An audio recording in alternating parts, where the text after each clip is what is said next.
The Miami skyline glistens behind floor-to-ceiling glass, but inside Unit 2206, the ivory floors are slick with something dark and warm. Courtney Clenny, the face of $1 million digital empire, sits on the designer rug, her skin painted in the arterial spray of the man she claimed to love. No filters can fix this. No ring light can soften the sight of Christian Obumseli, gasping his final breaths while their white dog paces through the gore. It's the ultimate paradox. A curated life of luxury ending in a primitive, jagged reality. Please support the channel by subscribing and liking this video. Thank you so much. To understand the carnage in Miami, one must first look at the construction of a digital goddess. Long before the flashing blue lights of the police cruisers reflected off the glass of the One Paraiso Tower, there was only Courtney Clenny, a young woman from Midland, Texas, who possessed a specific kind of ambition that only the internet could satisfy. She was born in 1996, a child of the era that saw the birth of social media, and she learned early on that attention was the most valuable currency in the world. She had the girl next door aesthetic, blonde hair, an athletic build, and a smile that seemed to radiate a carefully curated version of health and happiness. But beneath that sunny Texas exterior, there was a relentless drive to be seen and to be paid for it. By the time she reached her early 20s, the transition was complete. Courtney Clenny had effectively been replaced by Courtney Taylor, a brand designed for maximum engagement. She moved to Austin, then Los Angeles, and finally Miami, chasing the sun and the specific demographic of followers who would fund her increasingly lavish lifestyle. Her content began with fitness modeling, videos of workouts, and nutritional tips. But as the digital landscape shifted toward more explicit monetization, she pivoted. She became a titan on OnlyFans, a platform where intimacy is sold by the minute. Within this digital ecosystem, Courtney wasn't just a person, she was an enterprise. Reports would later suggest she was earning millions of dollars a year, pulling in figures that would make most corporate executives envious. She was living the dream of the influencer era, absolute financial freedom achieved through a lens, documented in high definition for a global audience of nearly 2 million followers on Instagram. But every brand needs a supporting cast, and in 2020, she found her co-star in Christian Toby Obumseli. Christian was born in 1994, 2 years older than Courtney, and he carried himself with a quiet, easygoing charm that stood in stark contrast to Courtney's high-energy persona. He was a Texas native as well, a man who friends described as soft-spoken and deeply loyal, with a background in entrepreneurship and a passion for the finer things in life. When they met, the chemistry was instantaneous and explosive. To the outside world, they looked like the ultimate power couple, a stunning, successful woman and a handsome, supportive man traveling to Dubai, Mexico, and Europe, dining at 5-star restaurants and staying in villas that cost more per night than a typical American's monthly mortgage. However, the financial architecture of their relationship was lopsided. Courtney was the engine. She was the primary breadwinner, the one whose face and body paid for the first-class tickets and the $10,000 a month rent in Miami's most prestigious zip codes. This created a complex, simmering hierarchy that the cameras never captured. Behind the scenes, friends and family members began to notice that the power dynamic wasn't just imbalanced, it was combustible. Christian wasn't just a boyfriend, he was often cast in the role of an assistant, a photographer, and a punching bag for the stress of maintaining a multi-million-dollar digital image. The digital facade was meticulously maintained. If you scrolled through their feeds, you saw a life of perpetual golden hour. You saw them laughing on yachts, holding hands on beaches, and posing in front of mirrors in designer outfits. But the lens is a filter that removes the noise, and the noise in the Clenny Obumseli household was becoming deafening. The Courtney Taylor that people saw in their feeds was a masterpiece of lighting and angles, but the Courtney that lived behind the closed doors of their luxury apartments was increasingly characterized by a volatile temper and a deep-seated insecurity. Those close to the couple would later tell investigators that the relationship was a cycle of extreme highs and terrifying lows. A toxic feedback loop fueled by alcohol, the pressure of public perception, and a financial disparity that Christian reportedly struggled to navigate, Christian's friends mentioned that he often tried to play the role of the peacemaker, the grounded force that kept Courtney from spinning out of control. But as the money grew, so did the stakes. The apartment in Miami, Unit 2206 at One Paraíso, was supposed to be their fresh start, a sanctuary in the sky where they could build a future. Instead, it became a pressure cooker. The very same digital world that gave them their wealth was also stripping away their privacy and their sanity. Every comment, every like, and every private message was a potential trigger for a fight. They were living in a glass house, and the first cracks were already beginning to show long before that final, fatal Sunday in April. The world knew the influencer, and they knew the handsome man by her side. But no one knew the jagged reality of what was happening when the ring light was turned off. The Edgewater skyline in Miami is a forest of steel and glass, a monument to new money and digital fame. In January 2022, Courtney and Christian moved into Unit 2206 at One Paraíso, a building that promised its residents a level of luxury that most only see through a screen. For a couple whose entire existence was predicated on the aesthetics of success, this was meant to be the ultimate achievement. The apartment featured sprawling views of Biscayne Bay, a private elevator entrance, and the kind of minimalist, high-end finish that served as the perfect backdrop for Courtney's content. But for the people living in the units surrounding 2206, the reality was anything but serene. Within weeks of their arrival, the management of the building began to receive a flurry of complaints that would eventually fill a thick administrative file. The sound of smashing glass, the heavy thud of furniture hitting the floor, and the piercing, shrill screams of a woman in a state of uncontrolled rage became the soundtrack to life on the 22nd floor. The transition to Miami had not calmed the storm. It had only provided it with more fuel. The city's high-octane social scene and the constant pressure to maintain a jet-set image acted as a catalyst for the couple's worst impulses. Building staff and security guards later recalled the frequency of the disturbances. They described a relationship that seemed to be held together by a thin thread of obsession and a massive amount of shared trauma. It wasn't just that they argued, they seemed to exist in a state of perpetual combat. Neighbors reported hearing Courtney shouting at the top of her lungs at 3 a.m., her voice echoing through the hallways, while Christian's responses were often muffled or non-existent. The power dynamic was shifted so far in one direction that the traditional understanding of domestic volatility didn't seem to apply. A pivotal moment that would later haunt the investigation occurred in February 2022, just 2 months before the end. The elevator surveillance cameras, silent, unblinking witnesses, captured a scene that dismantled the power couple narrative in less than a minute. In the video, the elevator doors open to reveal Courtney in a state of high agitation. She is seen striking Christian repeatedly, pulling at his hair and swinging her arms with full force, while he remains largely passive. He uses his height and his arms only to shield his face from the onslaught. He doesn't strike back, he doesn't retaliate. He simply absorbs the blows while the elevator doors open and close on multiple floors. It was a stark, undeniable look at the physical reality of their dynamic. One where the aggressor was not the larger man, but the woman whose career depended on her looking soft and approachable. The video showed no mutual combat. It showed a man being hunted in a small enclosed box. Following this incident, the building management's patience had evaporated. They took the unprecedented step of moving to evict the couple, citing the untenable amount of noise and the clear evidence of violence.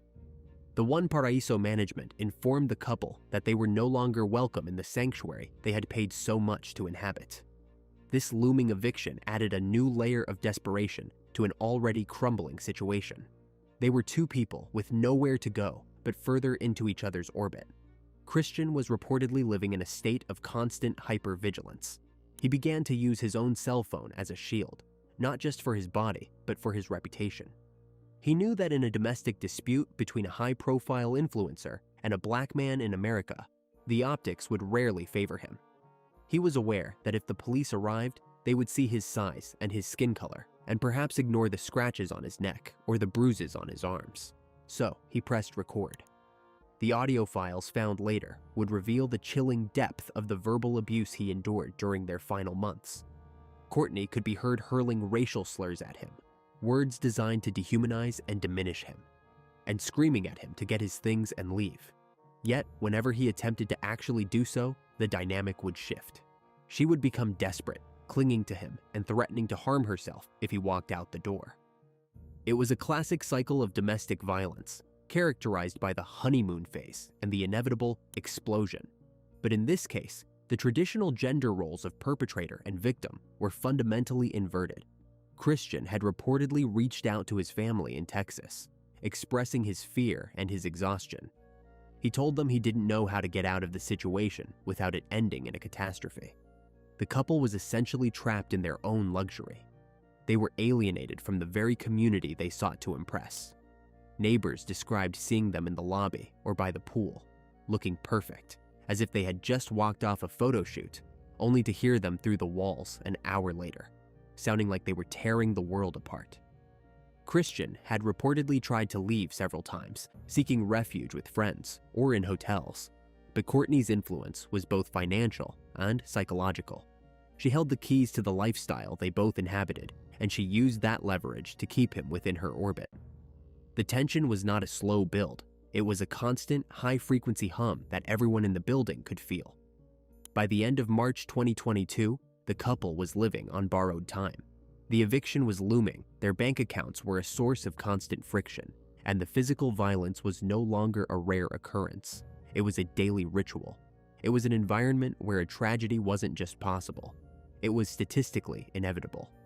The deadly selfie wasn't just a metaphor for their vanity. It was the inevitable conclusion of a life lived entirely for the camera, while the soul was being systematically destroyed behind the scenes. The sun rose over the Atlantic on Sunday, April 3, 2022, casting a deceptive golden warmth across the facade of the One Paraiso Tower. Inside Unit 2206, the air was thick, not with the salt of the sea, but with the suffocating residue of a fight that had never truly ended. Neighbors would later report that the auditory assault began early that afternoon. A familiar, rhythmic pattern of muffled thuds and high-pitched vocalizations that had become the unofficial pulse of the 22nd floor.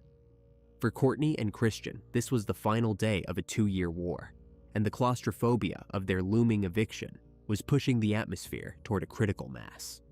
By mid-afternoon, the couple's internal conflict had spilled out into the digital sphere. Courtney was reportedly incensed over Christian's lack of support on social media, a perceived slight so that, in the world of high-stakes influencing, was treated with the gravity of a blood oath. To the outside observer, it was a triviality, but within the white-walled vacuum of their apartment, it was a spark in a room full of gasoline. Christian had spent much of the day trying to de-escalate, his voice captured on various recordings sounding weary and drained, a man who had run out of ways to appease the unappeasable. At approximately 4:30 p.m., the final sequence of events was set into motion. The mundane details of the afternoon, the ordering of a late lunch, the mundane rustle of food containers, became the backdrop for a sudden, sharp escalation. They were in the kitchen, a space designed for culinary art that was about to become a forensic nightmare. The kitchen featured a massive white marble island, a pristine surface that reflected the harsh overhead lighting. On this island sat a set of professional-grade kitchen knives, the blades sharpened to a surgical edge. Courtney's narrative, which she would later frantically relay to the police, was one of panicked self-defense. She claimed that Christian had pushed her against a wall, his hands around her throat, and that she had grabbed the nearest object in a desperate bid for survival. She told investigators she had thrown the knife at him from a distance of about 10 feet, a wild, reflexive toss intended only to make him back away. But the physical evidence, the cold, hard reality of physics and biology, spoke a different language. Christian was struck once. The blade, a long, serrated kitchen knife, traveled in a downward trajectory. It didn't just nick him, it pierced the skin with terrifying precision, sliding deep into his chest and severing the subclavian artery. This is a high-pressure vessel located just beneath the collarbone, and once it is breached, the clock begins to run out in seconds, not minutes. The blood didn't just trickle, it surged, drenching his shirt and spraying across the white marble of the kitchen island and the ivory-tiled floor. The medical examiner would later meticulously dismantle Courtney's thrown knife theory. A knife thrown from 10 feet away by an untrained individual rarely maintains the velocity or the specific orientation required to penetrate several inches into a human chest, especially at such a steep, downward angle. The wound was consistent with a downward thrust, a deliberate, powerful strike delivered from close range while the attacker stood over the victim. It was a movement of absolute finality, the kind of blow that leaves no room for error. As Christian collapsed, his strength deserting him as his internal systems began to shut down, the reality of the situation finally breached the fog of Courtney's rage. She didn't call for help immediately. There was a gap, a terrifying silence in the apartment before the 911 call was finally placed at 4:57 p.m. When she did dial those 3 digits, the recording captured a scene of pure, unadulterated chaos. Courtney was screaming, her voice a jagged edge of panic, while in the background, the heavy, wet gasps of a dying man could be heard. She told the dispatcher that her boyfriend had been stabbed and that he was losing a lot of blood. Yet even in those moments of crisis, her language remained vague regarding the who and the how. The white dog, the couple's constant companion, was seen in the background of subsequent photos, its paws stained red as it paced through the growing pool of gore. Christian was still alive when the first responders breached the elevator doors, but he was gray, his eyes unfocused, his heart struggling to pump the little volume he had left. He was rushed to Jackson Memorial Hospital, but the damage was too extensive. The man who had spent 2 years trying to navigate the volatility of his partner's world was pronounced dead shortly after arrival. He was 27 years old. Back at the apartment, the scene was a grim tableau of a life lived for the lens. Ring lights and tripods stood like silent sentries around the bloodied kitchen. Courtney was found on the floor, her designer clothes soaked in Christian's blood, her hands trembling as she sat among the ruins of her empire. The police didn't arrest her that night. They saw a distraught, beautiful woman covered in the blood of a man who was significantly larger than her. They heard her story of a struggle, of a thrown knife, and for a few hours, the influencer shield held firm. But as the sun set over the Miami skyline, the forensics team began to peel back the layers of Unit 2206. They looked at the angle of the blood spatter, the way the red droplets formed perfect, elongated exclamation points on the cabinets. They looked at the depth of the wound in Christian's chest. The final sunset had passed, and the long, cold night of the investigation was just beginning. The woman who had spent years crafting a perfect image was now facing a reality that no filter could hide. A reality where the blood on her hands wouldn't wash off as easily as the makeup she wore for her millions of followers. When the first responders from the Miami Police Department and Fire Rescue breached the private elevator entrance of Unit 2206, they didn't find the polished version of Courtney seen on OnlyFans. They found a woman in a state of primal disarray. She was wearing a black sports bra and light-colored sweatpants, both of which were saturated with Christian's blood. She was sitting on the floor, her hands and face smeared with the arterial spray of the man who was currently being hoisted onto a gurney. The scene was a charnel house of high-end aesthetics. The minimalist furniture and white marble stained a deep, visceral red. As the medics worked to stabilize Christian, Courtney's behavior shifted between catatonic silence and bursts of verbal defense. She repeatedly told the officers at the scene that Christian had attacked her, that he had grabbed her by the throat, and that she had been forced to defend herself. While Christian was being rushed through the streets of Miami toward the trauma center at Jackson Memorial, Courtney was being escorted from the building. To the neighbors watching from their balconies, the sight was surreal. A multi-millionaire influencer being led away in handcuffs, though she wasn't being arrested for murder. Not yet. In a move that would later spark intense public debate, the police didn't take Courtney to an interrogation room. They took her to a hospital. Citing her extreme mental state and her threats of self-harm, investigators invoked the Baker Act, a Florida statute that allows for the involuntary institutionalization of an individual for a psychiatric evaluation. For the next 72 hours, Courtney was shielded from the cold reality of the legal system by a clinical gown and a sterile hospital room. The golden hour of impunity had begun. While Christian Obumseli's body was being wheeled into the cold storage of the Miami-Dade Medical Examiner's office, the woman who had delivered the fatal blow was being treated as a patient, not a perpetrator. This discrepancy was not lost on Christian's family. His brother, Jeff Obumseli, and his close-knit circle of friends in Texas and Florida were thrust into a nightmare of grief and bureaucratic silence. They expected an immediate arrest. They expected the system to react with the same speed it usually does when a black man is killed. Instead, they were met with a narrative that prioritized Courtney's mental health over Christian's life. The outrage reached a boiling point just 5 days later. While the Obumseli family was making funeral arrangements and begging for answers, a video surfaced on social media that shocked the public. It showed Courtney Clenny just days after the stabbing, sitting at the bar of the Havana 1957 restaurant in the lobby of the Grand Beach Hotel. She was seen talking calmly with her father, a drink in front of her, appearing as though the events of the previous Sunday were a distant memory. To the public, it was a slap in the face, a visual representation of what many called white privilege in action. The image of a woman covered in her boyfriend's blood one day and sipping cocktails the next created a social echo that reverberated across the country. The Obumseli family didn't stay silent. They launched a GoFundMe, not just for funeral costs, but to hire private investigators and legal counsel to ensure the case didn't simply vanish into the self-defense archives.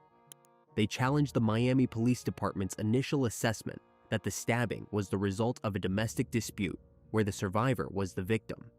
They pointed to Christian's peaceful nature and the documented history of Courtney's aggression.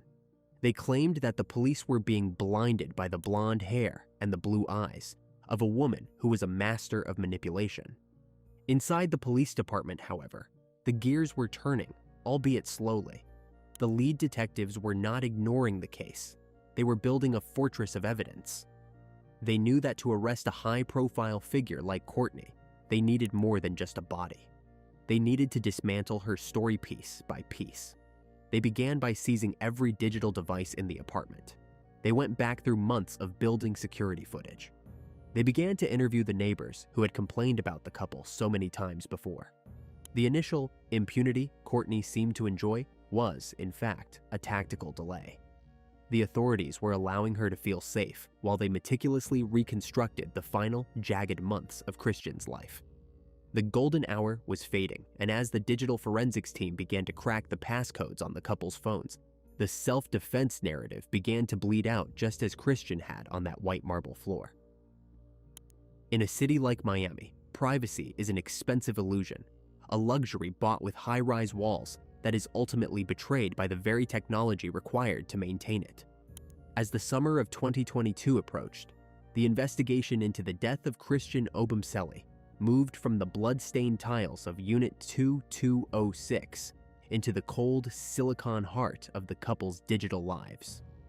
Detectives from the Miami Police Department, working alongside the state attorney's office, understood that in a case where the only living witness was the person holding the knife, the digital witness would have to provide the testimony Christian no longer could.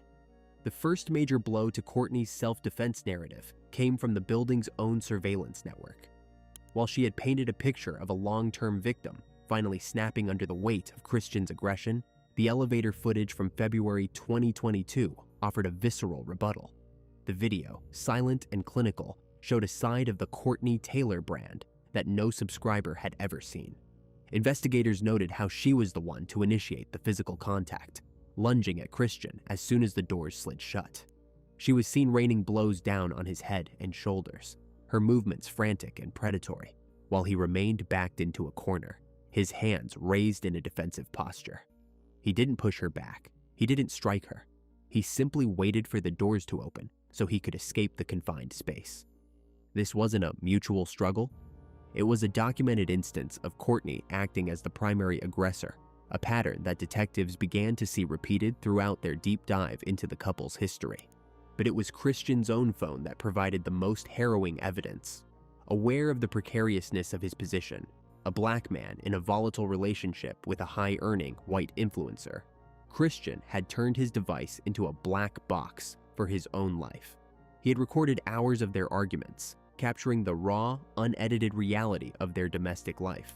The audio files were a descent into psychological horror. In one recording, Courtney could be heard screaming at the top of her lungs, her voice distorted by rage as she hurled racial slurs at Christian with a frequency and venom that shocked even seasoned investigators. She didn't sound like a woman in fear. She sounded like a woman in control. A woman who used her verbal and financial power as a blunt force instrument.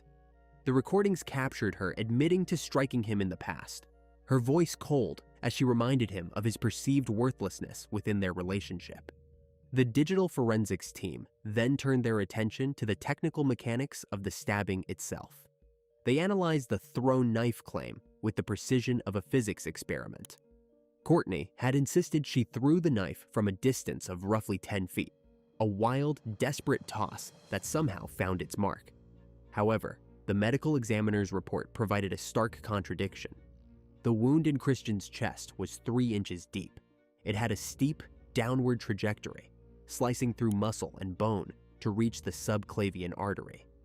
Biomechanical experts concluded that a knife thrown by a non-professional from that distance would lack the stability and the kinetic energy to achieve such depth, especially given the angle of the entry. The evidence pointed to a thrust, not a throw. It suggested that Courtney had been standing in close proximity to Christian, perhaps even towering over him or lunging forward, when she drove the blade into his chest with significant downward force. The blood spatter analysis further eroded her story. Technicians used luminol and laser trajectory kits to map the language of the gore in the kitchen. They found high-velocity impact spatter on the white cabinets and the marble island that was inconsistent with a knife traveling horizontally through the air from across the room. Instead, the pattern suggested a localized struggle, a close-quarters event where the blood was cast off at the moment of impact. The digital witness was beginning to scream what Courtney had tried to whisper away, that this wasn't an act of a cornered woman, but the final, violent outburst of a woman who had spent months pushing the boundaries of what she could get away with. The investigation also uncovered a trail of text messages that documented the couple's spiral. On the very day of the murder, Courtney's phone showed a flurry of activity, not calls for help or expressions of fear, but messages focused on her own image and grievances. The contrast was chilling. While she was posting curated content to her millions of followers, she was sending Christian messages that were jagged with resentment. The investigation revealed that she had become increasingly obsessed with his movements, using tracking apps and digital surveillance to keep him on a short leash. By the time the state attorney's office reviewed the complete file, the self-defense claim was a tattered remains of a PR strategy. They had the elevator footage showing her as the aggressor. They had the audio files of her verbal abuse and racial vitriol. They had the medical evidence of a downward thrust. And they had the forensic proof that she had waited to call 911 while Christian's life force drained onto the floor. The investigation had stripped away the filters and the lighting, leaving behind a gritty, undeniable truth. Christian Obumseli hadn't been killed by a victim. He had been killed by a woman who believed her digital fame made her untouchable. The digital witness had finished its testimony, and the time for the golden hour of impunity was officially over. The golden hour of impunity vanished on August 10th, 2022, replaced by the cold, metallic click of handcuffs in a remote corner of Hawaii. Courtney was at a rehabilitation facility in Laupahoehoe, seeking treatment for substance abuse and post-traumatic stress, when the warrant for second-degree murder with a deadly weapon was finally executed.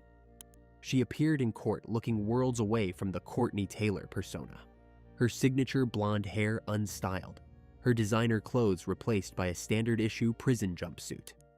The legal battle that followed became a masterclass in narrative control.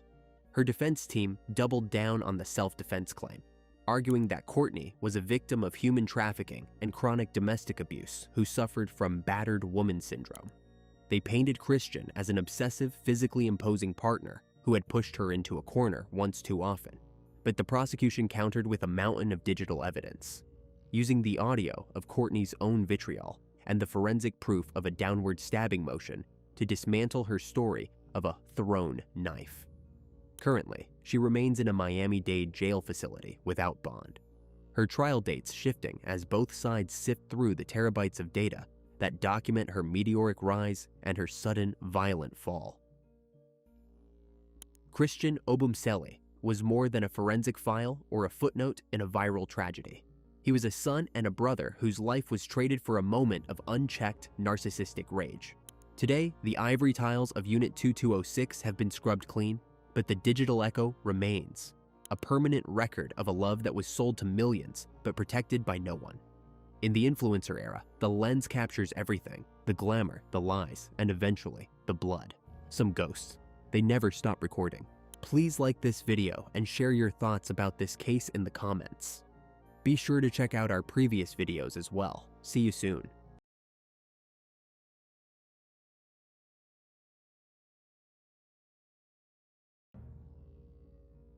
October 9th, 2020. A Friday morning meant for celebration. Jamie Faith stepped onto the sidewalk of his trendy Dallas neighborhood to walk the dogs, his wife Jennifer at his side to mark their 15th anniversary. Seconds later, 7 bullets from a .45 caliber handgun tore through the morning fog, leaving Jamie dead in the gutter and Jennifer screaming in the street. To the public, she was a broken survivor.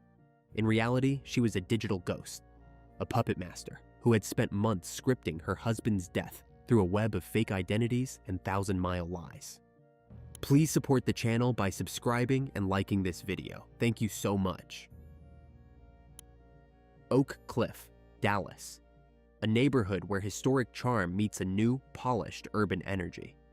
South Waverly Drive was lined with trees that offered a fragile shield against the oppressive Texas sun. A place where professionals like Jamie Faith found a quiet sanctuary away from the glass and steel grind of the city center.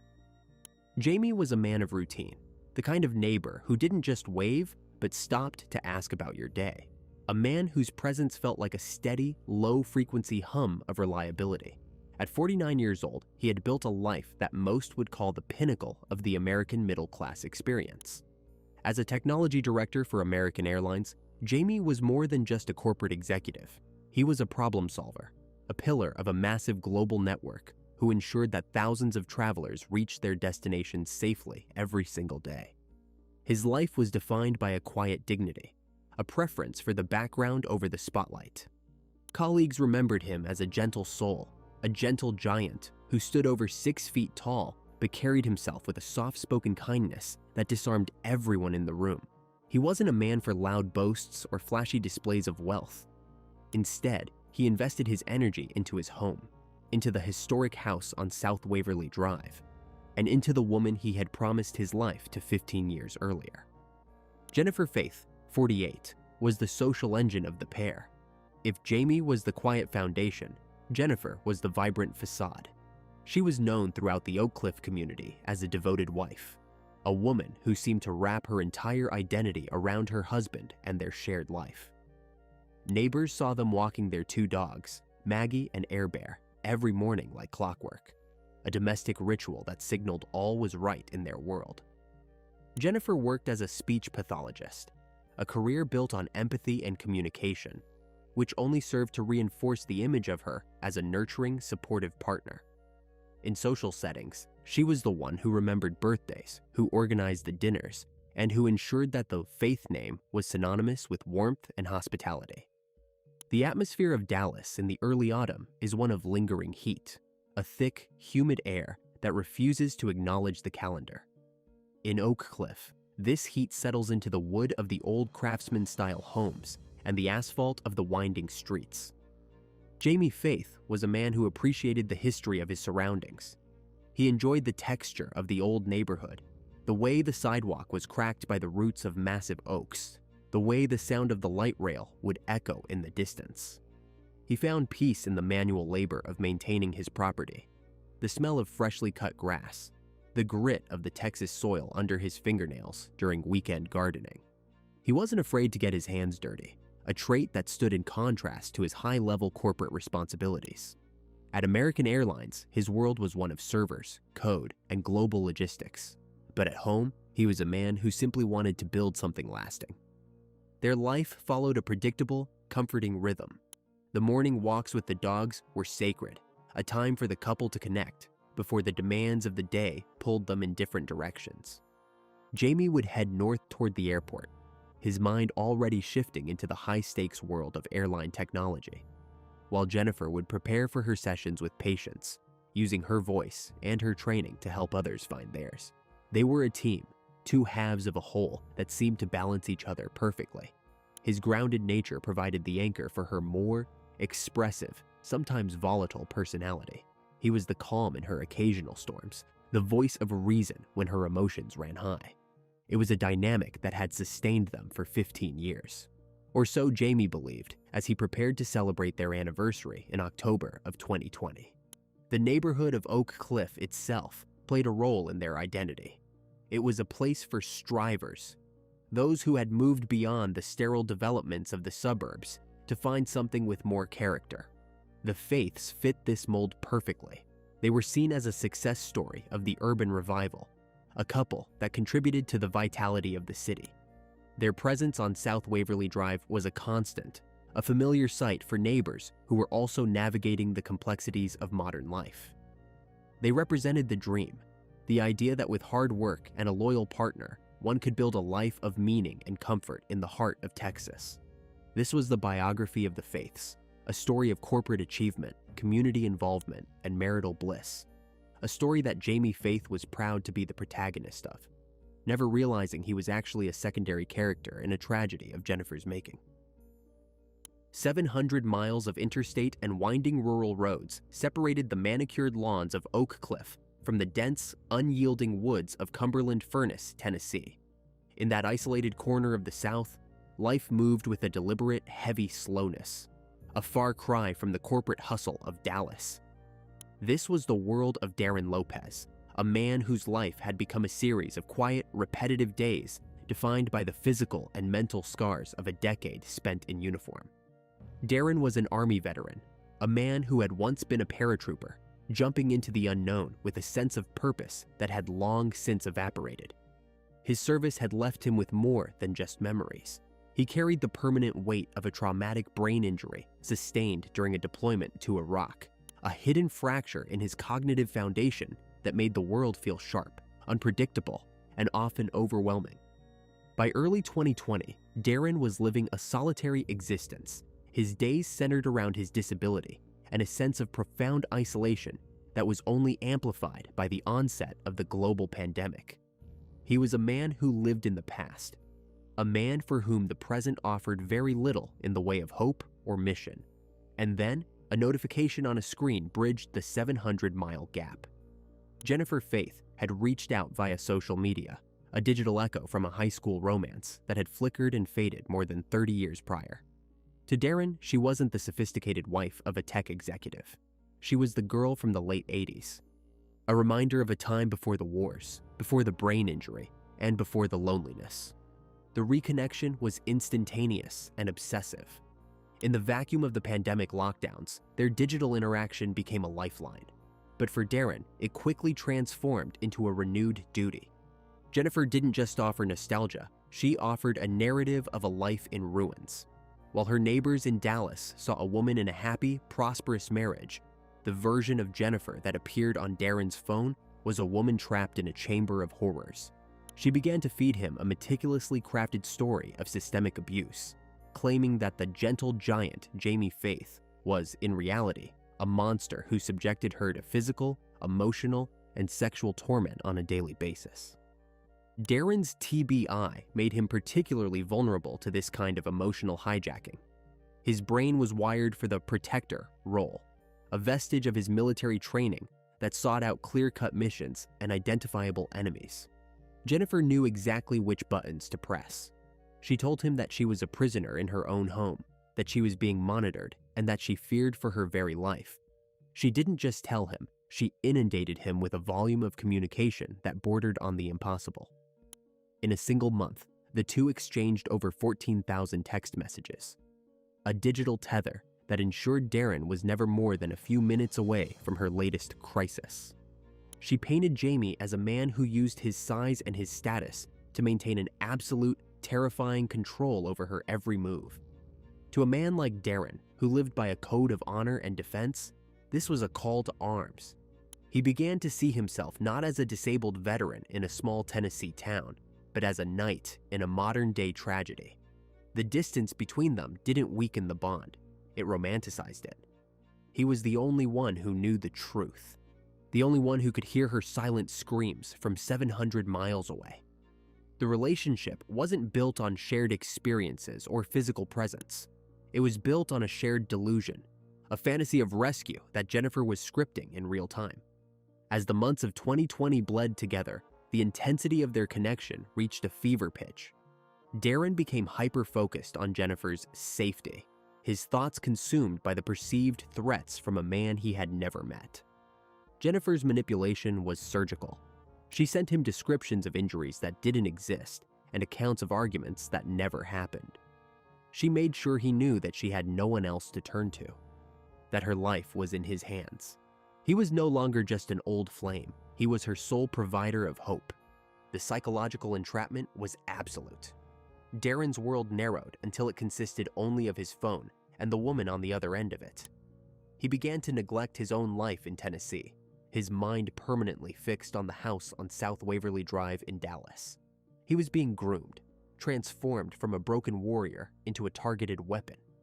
Jennifer ensured that the image of Jamie Faith was synonymous with pure evil, a target that needed to be neutralized for the greater good. Darren Lopez didn't see the woman who was organizing anniversary dinners and walking dogs in Oak Cliff. He saw a victim whose only chance for survival was his intervention. He was a man looking for a mission to give his life meaning again. And Jennifer Faith had given him the most dangerous mission of all. Their relationship was a masterclass in digital puppetry, a long-distance dance where every step Darren took was dictated by the lies Jennifer whispered through the screen. By the late summer of 2020, the foundation was laid. The protector was ready, the enemy was identified, and the puppet master was about to pull the final string. The architecture of a murder is rarely built solely of steel and lead. Often, it is woven from the invisible threads of digital data, a tapestry of binary code designed to strangle the truth long before a trigger is ever pulled. Jennifer Faith was not merely a participant in a long-distance affair. She was the lead architect of a sprawling, multi-layered hall of mirrors. To keep Darren Lopez anchored in her reality, she didn't just tell lies. She created an entire ecosystem of corroboration. She understood that in the vacuum of a screen, perception is the only truth that matters. And she set out to manipulate Darren's perception until he was incapable of seeing anything but the monster she had drawn for him. She began by creating a series of fraudulent email accounts, a digital supporting cast intended to validate her claims of abuse. The most devastating of these was a fake account she established in her husband's name. Under the guise of Jamie Faith, she sent emails to Darren that were calculated to incite a primal, violent protective instinct. In these messages, Jamie didn't just admit to the abuse, he reveled in it. He described horrific acts of violence and sexual degradation with a cold, mocking arrogance, taunting Darren with the reality of Jennifer's suffering. The Jamie in these emails was a caricature of a villain, a man who bragged about his power and mocked the broken paratrooper who could do nothing to stop him. For Darren, reading these words was like feeling a physical blow, a direct challenge to his masculinity and his military code of honor. But Jennifer didn't stop at creating an antagonist. She knew that for the deception to hold, there needed to be witnesses. She created another persona, a friend named Stockholm, who reached out to Darren to provide updates on Jennifer's condition. Stockholm was the sympathetic observer, the one who saw the bruises Jamie supposedly left behind, the one who heard the screams through the walls. This persona added a layer of objective reality to the lies. It wasn't just a victim talking anymore. It was a witness confirming the horror. Jennifer, sitting in her quiet Dallas living room while Jamie worked in the other room, was simultaneously playing the victim, the villain, and the witness. A one-woman theater of the macabre. The sensory immersion of the deception was total. Darren would sit in his Tennessee home, the blue light of his phone illuminating a face hardened by the intelligence he was receiving. Jennifer sent him photos. images of bruises and welts she claimed Jamie had inflicted. Some were old photos from years prior, unrelated to any conflict. Others were images she likely sourced from the dark corners of the internet. To Darren, these weren't just pixels on a screen, they were evidence. They were the battle damage of a war he was failing to win. Every vibration of his phone was a fresh report from the front lines. Every notification, a plea for extraction. The psychological toll on Darren was immense. His traumatic brain injury already made it difficult for him to process complex emotional nuances. He needed the world to be binary, good versus evil, mission versus failure. Jennifer provided that clarity. She stripped away the reality of a flawed but normal marriage and replaced it with a high-stakes rescue operation. She utilized M-dashes of emotional urgency, pauses in her communication that left Darren spiraling in anxiety, followed by ellipses of lingering despair that made him feel like her time was running out. She was his commander, and his orders were becoming increasingly clear. The threat had to be neutralized. She even went as far as to create fake personas of Jamie's colleagues, employees, at American Airlines, who supposedly contacted her to warn her about Jamie's erratic and dangerous behavior at work.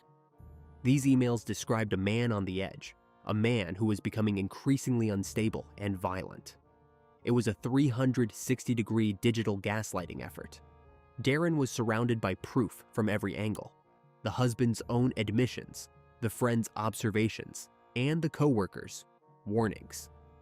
There was no room for doubt, no space for the real Jamie Faith to exist in Darren's mind. The volume of this digital onslaught was staggering. They weren't just messaging, they were living a parallel life in the cloud. They spoke for hours about a future together, a life in Tennessee after the obstacle was removed. Jennifer promised him a world where he was the hero, where his injuries didn't matter because he had saved the one thing that was worth saving. She weaponized his loneliness, using the isolation of the pandemic to ensure he had no other voices to counter her narrative. As the calendar turned toward October, the tone of the Jamie emails became even more aggressive. Jamie threatened to kill Jennifer, to take her away where Darren would never find her. The puppet master was accelerating the timeline. She was creating a ticking clock scenario, a classic manipulative tactic designed to force a decision. Darren felt the walls closing in. He was a paratrooper who had been told that his target was about to execute a civilian, and the only way to stop it was to strike first. Jennifer Faith spent months staring at her screen, her fingers dancing across the keyboard to create a husband who deserved to die. She didn't just want Jamie gone. She wanted Darren to believe that killing him was an act of mercy, an act of justice. She watched the data flow back and forth across 700 miles, seeing Darren's resolve harden into a cold, lethal intent. The digital deception was complete. The monster had been fully realized in the mind of the protector. All that remained was for the puppet to make the journey, and for the puppet master to watch the final act from the front row. The 700-mile corridor between Middle Tennessee and the heart of Dallas is a transit of changing landscapes, shifting from the dense, humid hardwoods of the south to the expansive, sun-bleached plains of North Texas. For Darren Lopez, this was not a road trip. It was a deployment. On the evening of October 8th, 2020, he climbed into his dark blue Nissan Titan, a vehicle that would soon become the most hunted piece of steel in the state of Texas. He adjusted his seat, gripped the wheel with the practiced intensity of a man on a kinetic mission, and began the 10-hour drive towards South Waverly Drive. The hum of the tires on Interstate 40 served as a rhythmic backdrop to the digital ghost stories Jennifer had spent months whispering into his ear. Every mile closer to Dallas was a mile closer to justice. A mile closer to the moment he would finally neutralize the man he believed was a monster. He arrived in Dallas under the cover of the pre-dawn darkness. The city was still. The skyscrapers of the West End glowing like distant beacons, while the residential streets of Oak Cliff remained shrouded in the long shadows of the massive oaks. Lopez didn't go to a hotel. He didn't seek rest. He found his way to the Faith's neighborhood and waited. He was a hunter in a suburban blind. He knew the routine down to the minute because the puppet master had provided the schedule. He knew when the alarm would go off. He knew which door they would exit. and he knew the exact path they would take to walk the dogs. He sat in the idling truck, the "One Nation Under God" decal on his rear window, a stark irony in the face of the violence he was about to unleash. At 7:30 a.m., the front door of the house on South Waverly Drive opened. Jamie Faith stepped out into the crisp morning air, unaware that this was the final morning of his life. It was his 15th wedding anniversary, a milestone that represented a decade and a half of shared history, corporate climbs, and domestic stability. He was wearing an American Airlines hoodie, a garment that symbolized the career he had built with his own intellect and grit. Beside him was Jennifer, the woman who had spent the last few hours likely coordinating the very ambush that was about to occur. They walked together, their two dogs pulling gently on their leashes, heading toward the corner of the block, just as they had done hundreds of times before. The air in Oak Cliff that morning was cool, a brief respite before the Texas heat returned. The neighborhood was beginning to stir, the sound of distant traffic and the occasional bark of a neighbor's dog providing a soundtrack of normalcy. But the silence on South Waverly was suddenly shattered by the mechanical roar of the Nissan Titan's engine. Lopez didn't hesitate. He didn't offer a warning.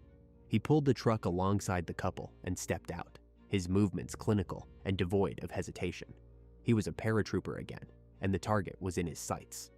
The first shot was a deafening crack that echoed off the historic facades of the surrounding homes. Jamie Faith didn't have time to react, didn't have time to understand that the protector his wife had recruited was standing mere feet away.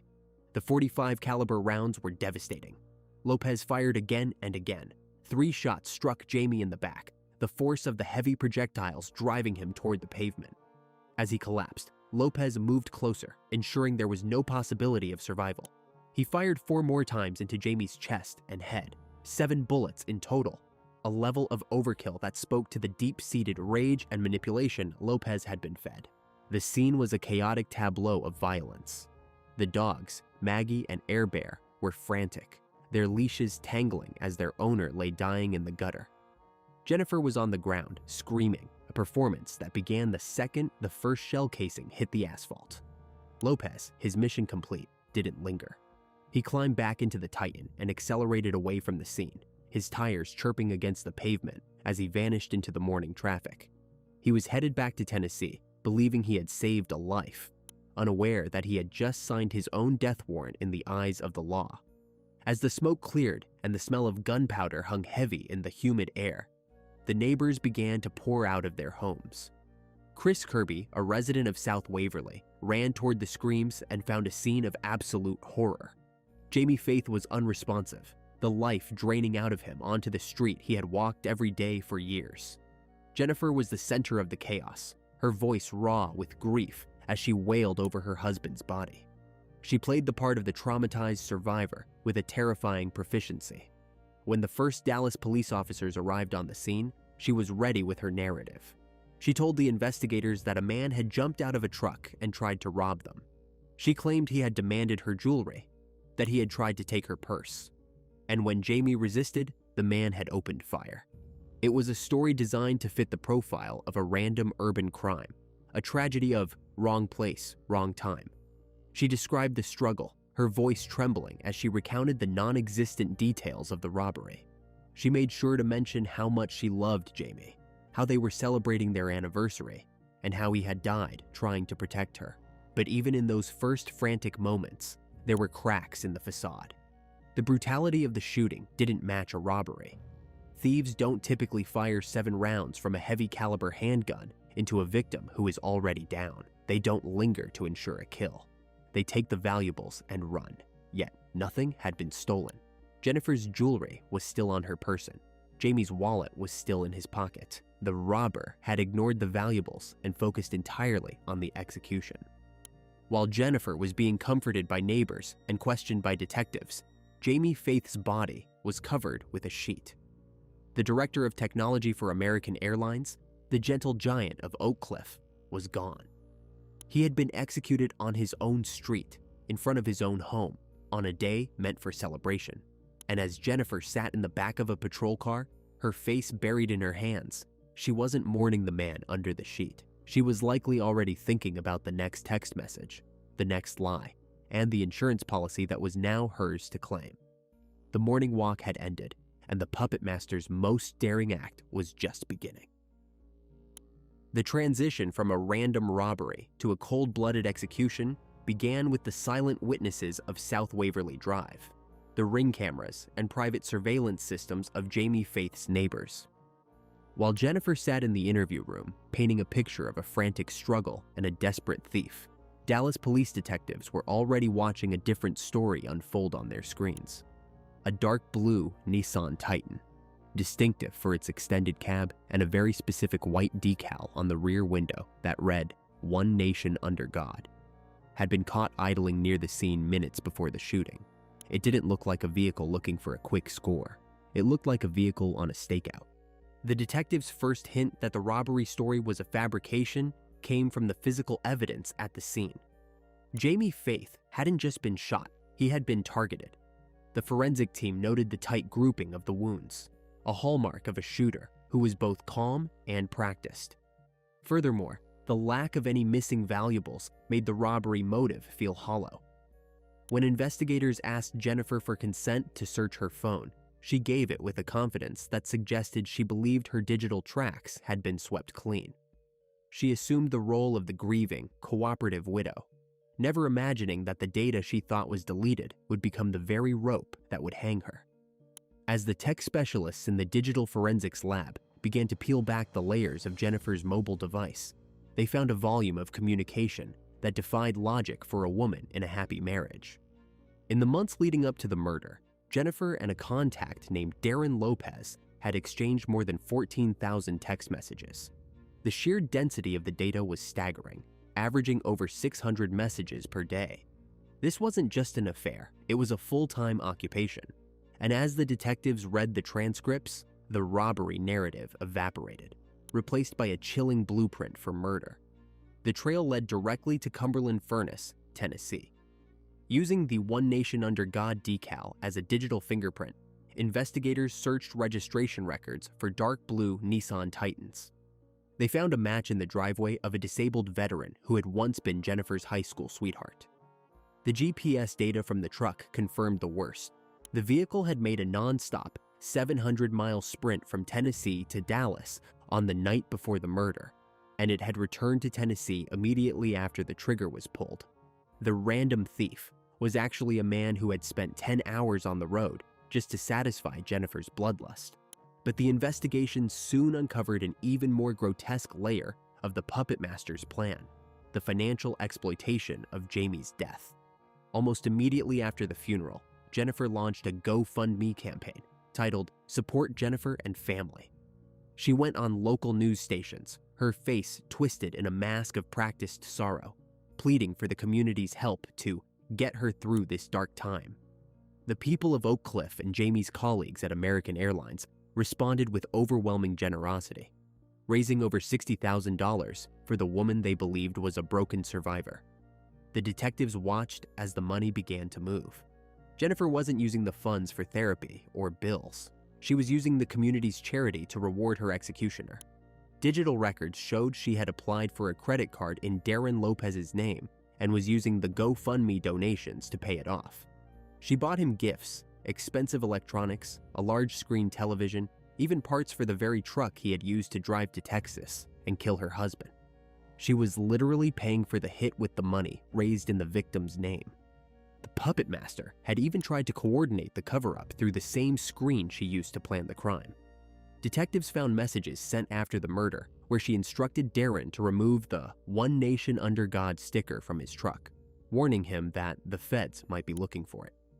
She told him she loved him, that they were almost free, and that once the insurance money cleared, they would never have to worry again. She was juggling 3 different realities: the public grief of a widow, the secret passion of a lover, and the calculated greed of a fraudster.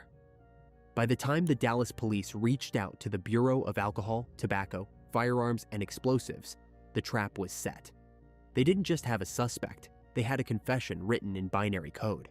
Every fake email, every manufactured bruise, and every dollar of stolen charity was laid out in a chronological timeline of betrayal. Jennifer Faith had spent years helping others find their voice as a speech pathologist. But in the quiet of her home, she had used her own voice to script the end of a man who had done nothing but love her. The investigation was no longer about finding a killer. It was about exposing the woman who had created one. The digital trap snapped shut in January 2021 when federal agents arrested Jennifer Faith. She was initially charged with obstruction of justice, but as the scale of her interstate manipulation came into focus, the indictment expanded to include the heavy weight of use of interstate commerce facilities in the commission of murder for hire. The puppet master had finally lost control of the narrative. Facing the undeniable evidence of her 14,000 messages and the GoFundMe fraud, Jennifer pleaded guilty in February 2022 to the murder for hire charge. In June of that year, a Dallas courtroom became the setting for her final sentencing, life in federal prison. Darren Lopez, the veteran she had groomed into an executioner, eventually faced his own day of reckoning.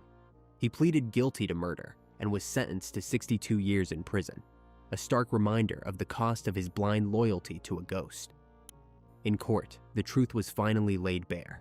There were no bruises, no monster in the house, only a woman who traded her husband's life for a digital fantasy.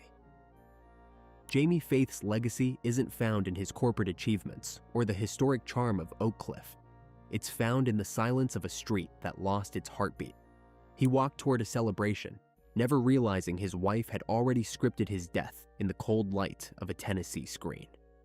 Today, Jennifer sits in a cell, her 14,000 digital lies finally extinguished by the absolute weight of a life sentence. The puppet master has no audience left, leaving only the void where a gentle giant once stood. Please like this video and share your thoughts about this case in the comments.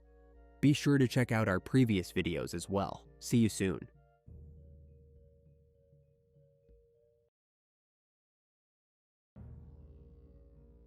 The 911 call from 47 Summer Street began not with a scream, but with a husband's heavy, panicked breathing.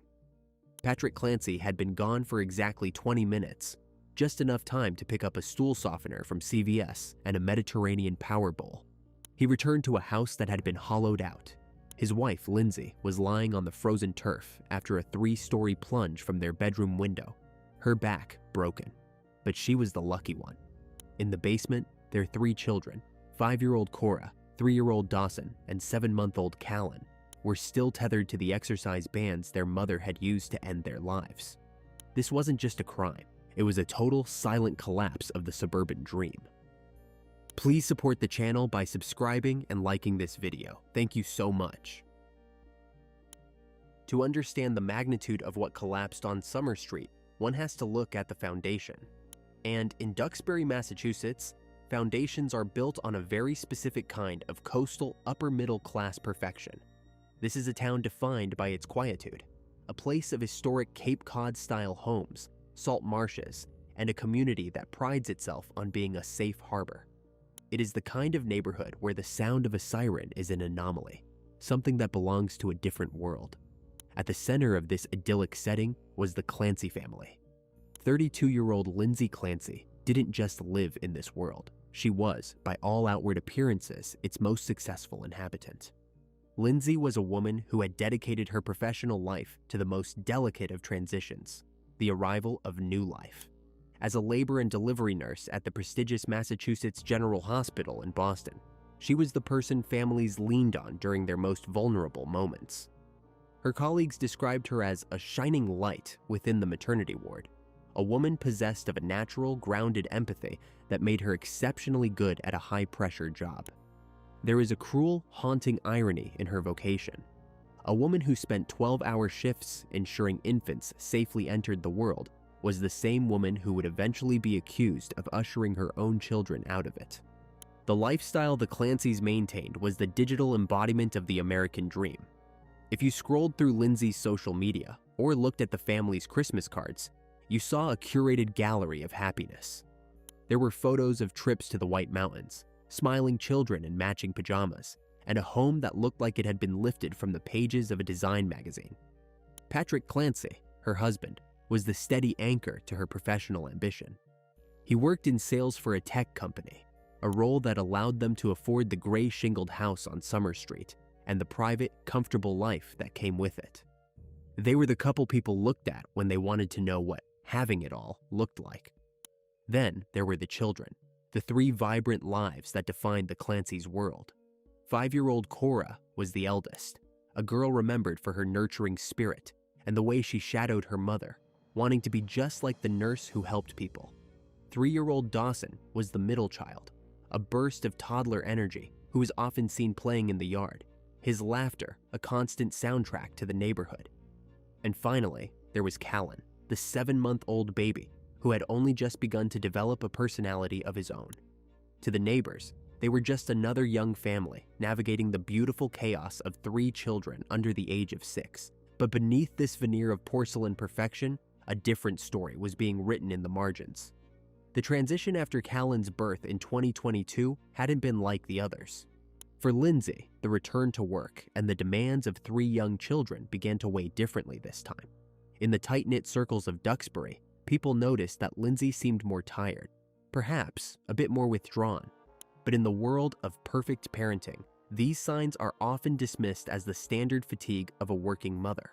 Friends told investigators later that Lindsay was open about her struggles with anxiety. It wasn't a secret, but it was handled with the same clinical efficiency she applied to her job. She sought help. She went to the experts. She did everything the perfect mother is supposed to do when the walls start closing in. What no one realized was that the very empathy that made her a great nurse was beginning to turn inward, curdling into a toxic, obsessive worry. The medical community she was a part of was about to become her only world, but not as a healer, as a patient. The idealized nurse was slowly being replaced by a woman who was drowning in plain sight, standing in a beautiful kitchen on a quiet street, surrounded by everything she had ever wanted. The tragedy of Lindsay Clancy isn't just what happened in that 20-minute window in January. It's the slow, silent erosion of a woman who was once the person everyone else turned to for strength, until she had none left for herself. The descent did not begin with a crash. It began with a whisper, a subtle shift in the internal weather of Lindsay Clancy's mind following the birth of her son, Callan, in May 2022.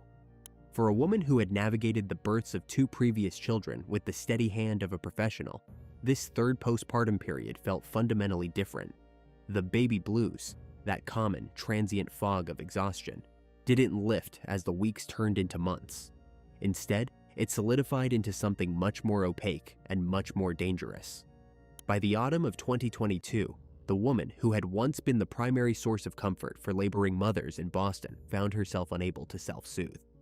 She was a nurse who knew all the clinical signs of postpartum depression, yet she was becoming a prisoner to them. She was remarkably candid with those around her, including her husband, Patrick. She didn't hide in the shadows, she stood in the light and asked for help. This is perhaps the most tragic element of the Clancy narrative, the sheer volume of medical intervention that preceded the tragedy. Lindsay sought out the best care Massachusetts had to offer. She consulted with psychiatrists, she attended therapy, and eventually she enrolled in a partial hospitalization program at McLean Hospital, a facility world-renowned for its psychiatric care. To her friends and family, it appeared that Lindsay was doing the work. She was checking the boxes, following the protocols, and fighting for her stability. But inside the quiet rooms of the Summer Street home, the anxiety was no longer a feeling. It was an atmospheric pressure that never let up. During this period, the medical approach to her deteriorating state became a revolving door of pharmacology. Over the span of just 4 months, Lindsay was prescribed a dizzying array of medications, a cocktail, that would later become a central pillar of her legal defense. The list read like a manual of modern psychiatry: Zoloft, Lexapro, Prozac, Klonopin, Valium, Seroquel, amitriptyline, Trazodone, Ativan, and others. It was a relentless cycle of trial and error. She would start one pill, wait for the side effects to settle, only to find that the underlying dread remained untouched, leading her doctors to layer on another or switch her to something more potent. She told her husband and her clinicians that she felt like a zombie, numb, disconnected, and increasingly depersonalized. She described a sensation of being flattened by the very drugs intended to save her. Despite the mounting dosage, the cracks were widening. She became obsessed with her children's health and safety, yet she felt a growing, terrifying distance from them. This is the hallmark of the cruelest forms of postpartum illness, the obsessive-compulsive need to be a perfect protector, paired with intrusive, horrific thoughts of harm. She was trapped in a feedback loop of maternal guilt and clinical failure. By December, her journals, later used by investigators, detailed a woman who was desperately trying to find her way back to herself. She wrote about her love for her children, her gratitude for Patrick, and her utter confusion as to why her brain was refusing to cooperate. She was working out. She was trying to eat well. She was attending every appointment. And yet, the light in her eyes was being systematically extinguished by a profound chemical darkness.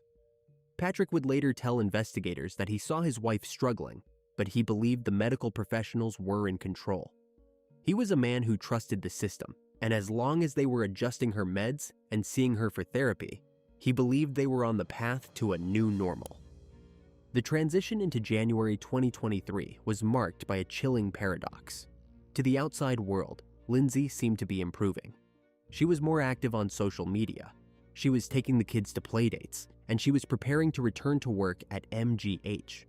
But this functional appearance was a mask that was becoming too heavy to wear. Behind closed doors, the intrusive thoughts were no longer whispers. They were becoming commands.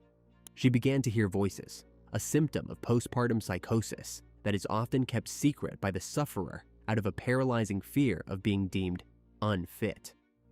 She reportedly told a psychiatrist that a voice had instructed her to kill the children and herself.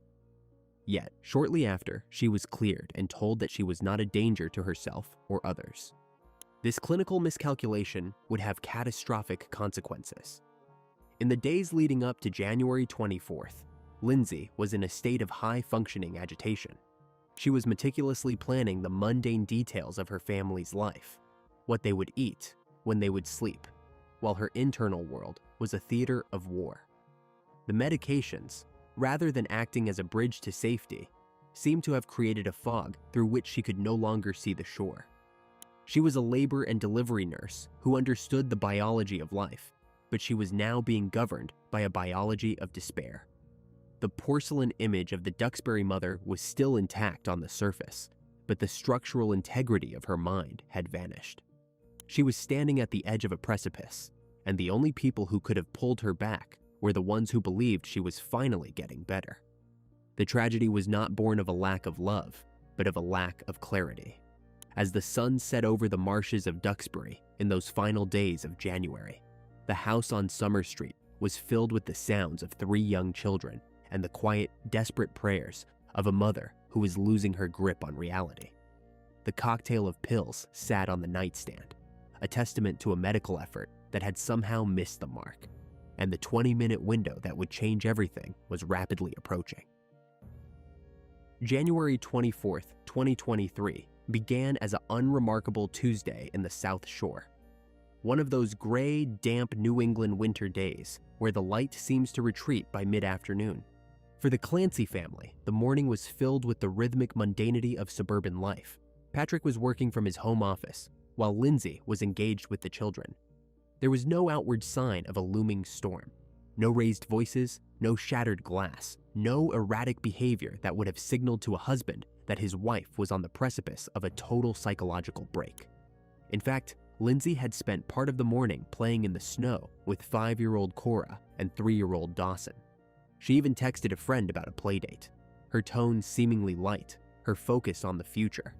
But as the afternoon progressed, the atmosphere inside the home began to shift, invisible to Patrick, but captured in the digital footprints Lindsay left behind. Around 4 p.m., she began a series of calculated searches on her phone.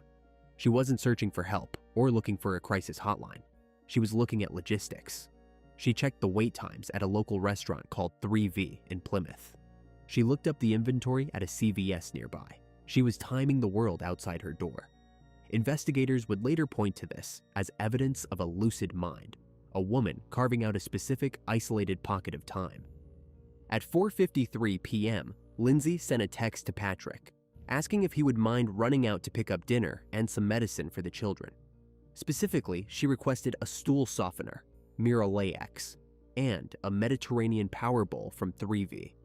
To Patrick, this was a standard request, a small act of service to help his wife manage the evening rush. He didn't hesitate. He looked at his wife, saw the same woman he had shared a life with for years, and prepared to leave. He later told investigators that there was nothing in her eyes or her voice that suggested the woman standing in the kitchen was a stranger. Patrick pulled out of the driveway at 5:33 p.m. The window was officially open. For the next 36 minutes, the house on Summer Street became a place of unthinkable, silent industry. Based on the medical examiner's reports and the reconstruction of the scene, the sequence of events was as precise as it was horrific. Lindsay didn't simply snap. She moved through the house with a terrifying, goal-oriented focus. She led the 3 children down into the finished basement, a space usually reserved for toys, laughter, and the chaotic joy of 3 siblings. In the basement, she used blue exercise bands, the kind found in any suburban home gym, to fashion ligatures. She began with Cora, the 5-year-old who looked up to her, then Dawson, finally 7-month-old Callan. There was no struggle reported, no evidence of a frantic fight for survival. There was only the heavy clinical silence of the basement. The prosecution would later argue that it takes several minutes of sustained pressure to end a life in this manner. A detail that suggests she didn't just act in a moment of impulse, but remained committed to the act as the minutes ticked by. 3 children, one after another. While this was happening, Patrick was at CVS. He called Lindsay at 5:37 p.m. to confirm the specific brand of medicine she wanted. She answered. Her voice was steady, her instructions clear. She sounded, in his words, completely normal.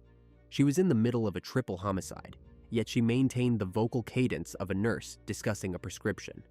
This is the detail that haunts the case, the ability to toggle between the mundane and the monstrous without a tremor in her tone. By 5:54 p.m., Patrick was at the restaurant, picking up the takeout. He sent a text letting her know he was on his way back. There was no reply. At 6:09 p.m., Patrick's car pulled back into the driveway. He had been gone for exactly 36 minutes.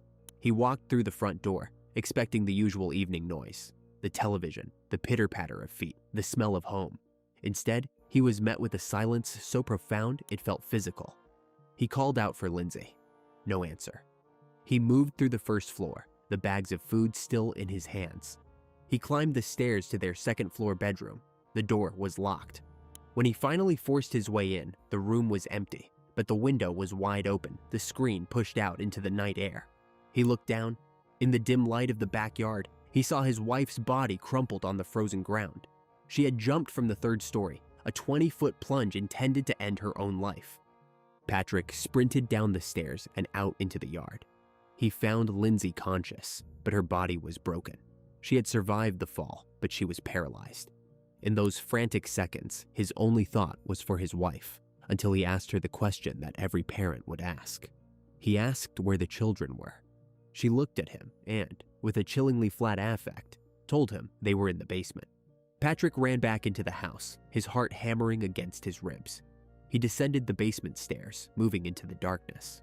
What he found there was a scene that first responders would later describe as a war zone of the soul. His children were lying on the floor, the exercise bands still tightened around their necks. He began to scream. He began to pull at the ligatures, his hands trembling as he tried to reverse the irreversible. He called 911 at 6:11 p.m.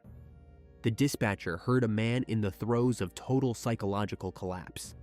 Patrick was sobbing, begging for help, performing CPR on bodies that were already cooling. He stayed on the line as the sirens began to wail in the distance, a sound that finally broke the silence of Summer Street. The 20-minute window had closed, and in its wake, an entire family had been erased. The precision of the timing, the phone call at CVS, the menu checks, the deliberate choice of a moment when Patrick would be far enough away to be helpless, created a timeline that was both a medical tragedy and a criminal blueprint. As the EMTs rushed into the basement, they found a father who had been gone for a meal and returned to a mausoleum. The gray New England winter had finally claimed the house on Summer Street. turning the perfect home into a crime scene that would be studied for years to come. The first sirens to pierce the Duxbury air that evening didn't sound like a rescue mission. They sounded like a rupture. In a town where police logs usually consist of minor traffic infractions or wandering pets, the frantic dispatch at 6:11 p.m. signaled a catastrophe that the local force was physically and emotionally unprepared for. The first officer on the scene found the gray house illuminated by the rhythmic, cold flash of blue and red lights, a stark contrast to the warm, yellow glow of the interior lamps. As he stepped onto the lawn, the scent of damp earth and wood smoke was replaced by the clinical urgency of a crisis. In the backyard, a small group of responders gathered around the figure of Lindsay Clancy. She lay on the frozen turf, her body unnervingly still.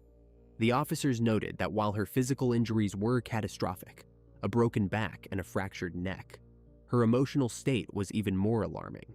She was conscious, her eyes open, but she seemed to be drifting in a state of profound, hollow detachment. There were no screams of agony, no frantic explanations, only a flat, terrifyingly calm compliance. She spoke in short, clipped sentences, confirming that she had jumped and that the children were downstairs.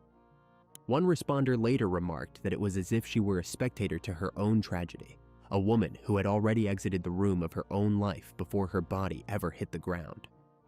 While the medical team stabilized Lindsay in the yard, a second wave of officers entered the home. They were met by Patrick Clancy, a man who had transitioned from a suburban father to a hollowed-out shell in the span of a single phone call. He was pacing, his hands stained with the evidence of his desperate, failed attempts to save his family. He led them toward the basement, a journey that several veteran officers would later describe as the longest walk of their careers. As they descended the stairs, the mundane trappings of family life, the discarded sneakers, the vibrant plastic toys, the lingering scent of laundry detergent, became a cruel backdrop to the horror waiting at the bottom. The scene in the basement was a silent, geometric nightmare. The children were positioned with a chilling, clinical precision that spoke to a mind governed by a dark, distorted sense of order. The exercise bands, blue, elastic, and entirely ordinary, were still in place. For the paramedics, the professional mask began to slip. They were used to blood, to car accidents, to the messy violence of the world. But they were not used to this. They found 5-year-old Cora and 3-year-old Dawson first. The responders fell into a frantic, rhythmic trance of chest compressions and rescue breaths, their boots squeaking on the basement floor as they fought against a clock that had already stopped. The air in the room was thick with the sound of radios crackling and the heavy, synchronized breathing of men and women trying to perform a miracle. They worked on Callan, the 7-month-old, with a specialized, tender desperation. Because of his age, the intervention was even more delicate. A tiny body surrounded by the massive, gloved hands of EMTs. The decision was made to scoop and run, a tactical retreat to the ambulances where more advanced life support could be administered. The neighborhood watched from behind drawn curtains as 3 small stretchers were rushed out of the house in a blur of white sheets and silver railings. The logistical burden was immense. Duxbury's resources were stretched to their breaking point. Cora and Dawson were rushed to South Shore Hospital in Weymouth, while Callan was eventually airlifted to Boston Children's Hospital, the flight crew working on him mid-air as the helicopter soared over the dark Massachusetts coastline. Back at 47 Summer Street, the rescue mission began to solidify into an investigation. The frantic energy of the EMTs was replaced by the slow, methodical movements of the crime scene technicians. They photographed the exercise bands. They bagged the discarded takeout containers. They stood in the basement and looked at the toys that would never be played with again. For the first responders, the burden was only beginning. Duxbury is a small town. Many of the police officers and firefighters on the scene that night had children who attended the same schools as Cora. Some recognized the Clancy name from the hospital where Lindsay worked. The professional distance required for the job was impossible to maintain. In the days following the event, the Duxbury Fire Department would take the rare step of bringing in a specialized peer support team to help the crew process the moral injury of the basement.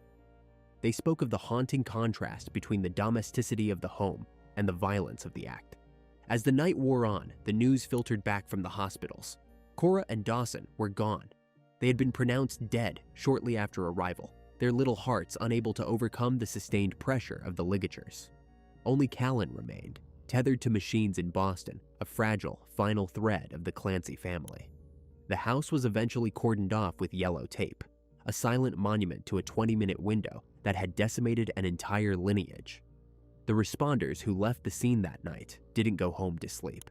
They went home to watch their own children sleep, haunted by the image of the blue exercise bands and the flat, silent gaze of the nurse who had once been a savior of the maternity ward. The burden of Summer Street wasn't just in what they saw. It was in the realization that the most dangerous place in the world for those children had been the one place they were supposed to be safe. The state's narrative was clinical and unyielding.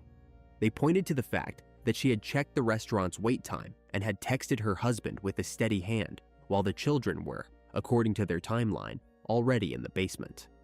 They argued that the use of exercise bands required a specific, sustained physical effort, a commitment to the act that lasted several minutes per child. To the prosecution, this wasn't a medical failure. It was a triple homicide executed with a nurse's precision. They contended that her mental health struggles, while real, did not reach the legal threshold of insanity. They saw a woman who knew exactly what she was doing, and, more importantly, knew that what she was doing was wrong. However, the defense, led by attorney Kevin Reddington, presented a radically different map of the same territory. He described the case not as a criminal act, but as a pharmaceutical tragedy. Reddington began to release the details of the cocktail Lindsay had been prescribed in the months leading up to January 2023. The list was staggering, a rotating cycle of nearly a dozen different psychiatric medications including Zoloft, Lexapro, Prozac, Klonopin, Valium, Seroquel, amitriptyline, Trazodone, and Ativan. He argued that Lindsay was a victim of involuntary intoxication, a state where the sheer volume and combination of mind-altering drugs had induced a toxic psychosis. He claimed that the medical system hadn't just failed her, it had actively dismantled her grip on reality. The defense focused heavily on her time at McLean Hospital and the partial hospitalization she had undergone just weeks before. They revealed that Lindsay had admitted to medical professionals that she was experiencing suicidal and homicidal ideations.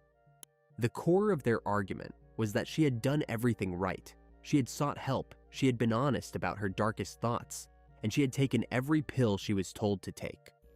Yet, despite these red flags, she was sent home to a house with 3 young children. Reddington argued that the lucidity the prosecution saw in her phone searches was actually the high-functioning autopilot of a woman who was already mentally gone. In February 2023, the world watched as Lindsay Clancy was arraigned via Zoom from her hospital bed at Brigham and Women's Hospital. The visual was jarring. A woman once known for her vibrant health and athletic lifestyle was now pinned to a hospital mattress, her neck encased in a rigid brace. She was paralyzed from the waist down, the result of the T8 spinal cord injury she sustained during her plunge from the window. She sat in silence as the charges were read. 3 counts of murder, 3 counts of strangulation. She didn't speak. She didn't cry. She looked like a woman who was still trying to understand how she had arrived at the end of her own story. The psychological evaluations became the new battleground. Experts in postpartum psychosis, a rare and devastating condition affecting roughly 1 or 2 out of every 1,000 new mothers, began to weigh in on the national stage. They explained that psychosis is fundamentally different from depression.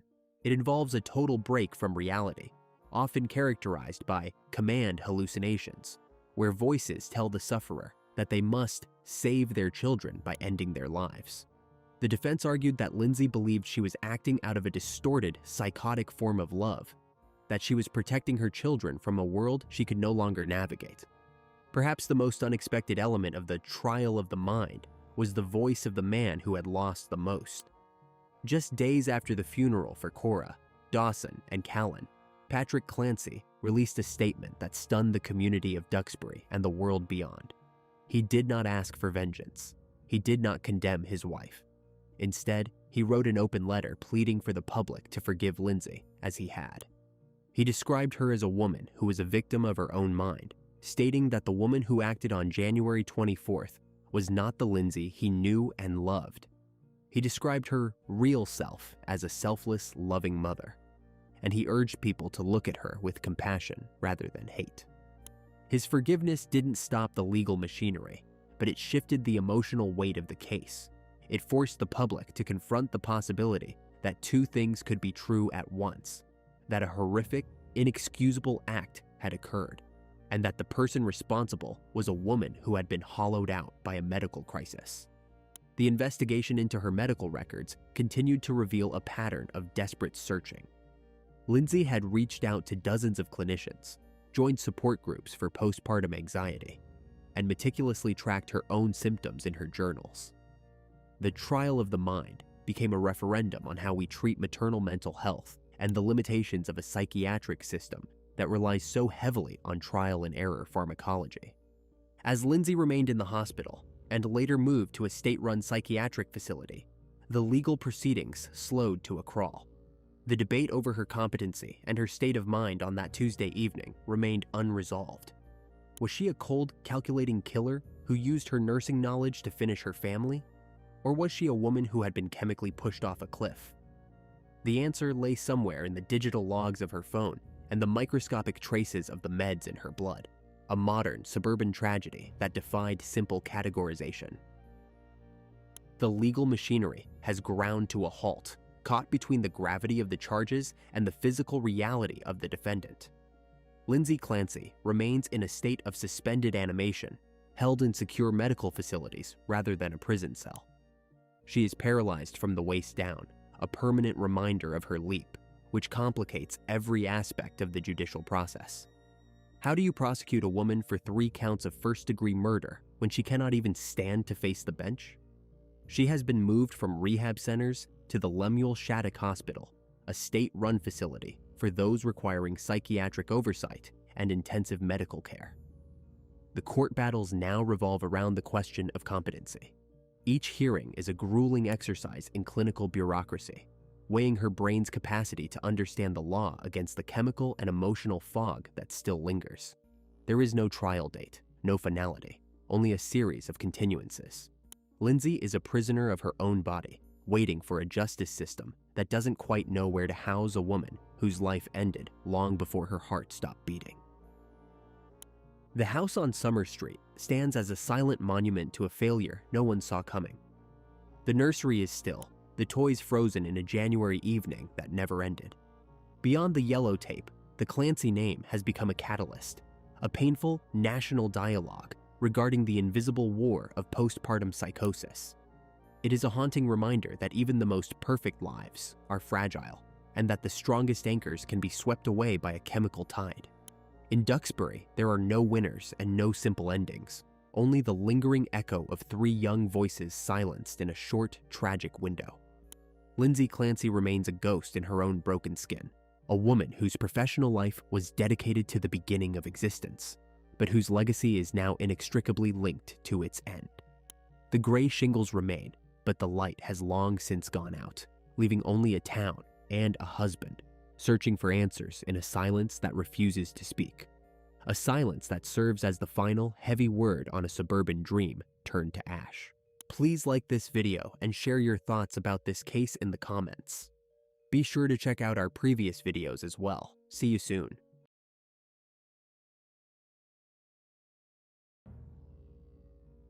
The doorbell of a $500,000 home in a quiet English village rings, and the world ends in a 500,000-volt surge. Sadie Hartley, a successful businesswoman, opened her front door expecting a late delivery, but she was met with a high-tech assassination. This wasn't a robbery gone wrong or a random act of violence. It was a calculated mechanical execution. A 55-year-old mother, paralyzed in seconds, then left to face a silent, obsessive killer who had been tracking her every move for years. Please support the channel by subscribing and liking this video. Thank you so much. Sadie Hartley was the embodiment of grace and hard-won stability. At 55, she had built a life that many in the rainy, rolling hills of Lancashire envied. She wasn't just a resident of the affluent village of Helmshire, she was a pillar of it. As the director of a successful medical communications company, Hartley Taylor, Sadie lived in a world of precise details, high-level logistics, and professional excellence. Her daily life was orchestrated with the same care she gave to her multi-million-dollar contracts. Her home on Sunnybank Road was a reflection of that success, a sprawling 6-bedroom stone house nestled against a backdrop of green valleys.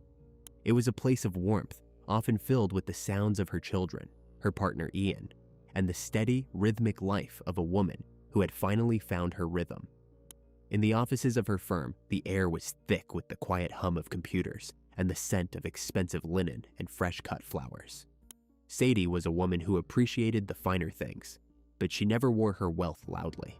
It was in the quality of her leather handbag, the steady click of her heels on the polished floor, and the way she could command a boardroom with a soft-spoken directive. Outside of her professional life, she was a fixture in the equestrian community. The smell of hay, leather, and horsehair was as familiar to her as the crisp pages of a medical journal. She found peace in the stables, away from the digital noise of the 21st century. Her life was full, rich with the history of her 2 grown children and the promise of a future with Ian Johnston, the man who had brought a new spark to her middle years. There was no room in Sadie's world for chaos. She didn't seek the spotlight. She simply radiated a quiet power that commanded respect. Then there was Sarah Williams. To those who saw her in the fluorescent light of her day job as a customer service advisor for a local bank, she was unremarkable. A 34-year-old woman with a penchant for outdoor sports. But Sarah lived in the friction between who she was and who she believed she deserved to be. She was a woman defined by her obsessions. Her biography is a study in high-altitude ambition and low-level deception. As a younger woman, she had been a standout on the slopes. She was a regular at the Chill Factor indoor ski slope in Manchester, where the artificial snow and recycled air became her second home. Those who watched her ski noticed a frightening level of commitment. She didn't just glide, she attacked the mountain. The sound of her metal edges biting into the hard-packed ice was a violent, rhythmic scraping, a sound that seemed to soothe the internal static that plagued her. In the skiing world, she was a level 4 instructor, a title she wore like armor. But when she stepped off the ice, the armor didn't fit the suburban life she occupied in Chester. Sarah's home was a paradox. On paper, she was a customer service advisor, a role that involved pacifying disgruntled bank customers over the phone. Yet her lifestyle told a different story. She lived in a house she had purchased with the help of a much older, wealthy man she referred to as her hardman.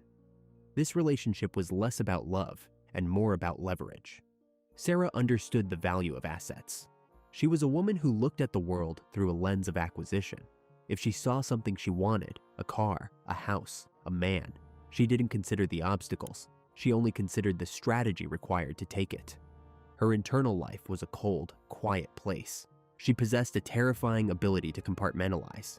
She could spend 8 hours being the helpful voice on the end of a telephone line, and then spend the evening meticulously stalking her romantic rivals online. She was a digital ghost, moving through social media profiles with a hunter's patience. Her physical appearance was meticulously maintained, slim, athletic, with hair often pulled back tightly, emphasizing the sharp, hawkish features of her face. There was a lack of warmth in her interactions, a calculated politeness that never quite reached her eyes. She felt the world owed her a certain level of luxury and devotion, and anyone standing in the way of that was not just an inconvenience, but an enemy. While Sadie was building a legacy of kindness and professional success, Sarah was nurturing a garden of resentment, watering it with every perceived slight and every rejection she had ever faced. She saw the world as a place of scarcity, where for her to have everything, someone else had to lose it all. The contrast between the two women couldn't have been more stark. One was a builder, the other a destroyer.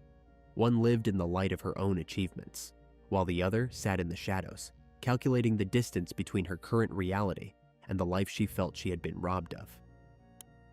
The Chill Factor in Manchester is a surreal monument to human stubbornness, a massive, sloping refrigerator that defies the gray, temperate drizzle of northern England. Inside, the temperature is kept at a constant 24 degrees Fahrenheit, and the air is dry, smelling faintly of ozone and synthetic snow.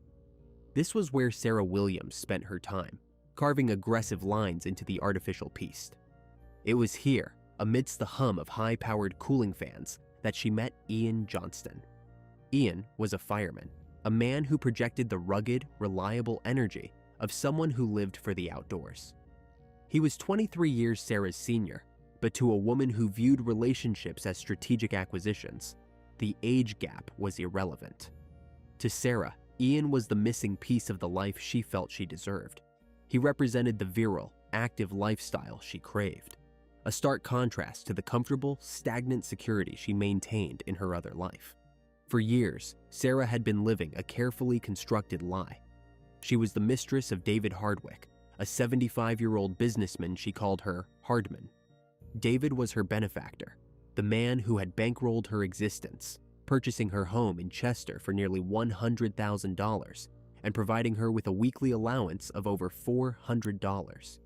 He treated her to lavish vacations and expensive cars, including a $30,000 Volvo.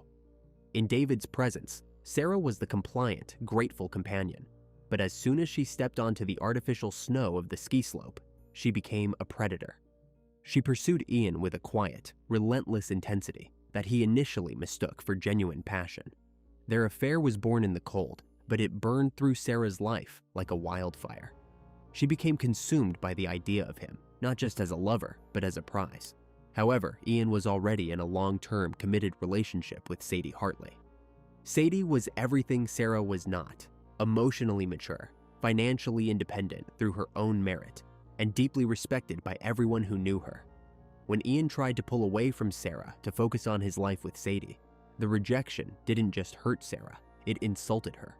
She couldn't understand why Ian would choose a 55-year-old woman over a 34-year-old athlete like herself.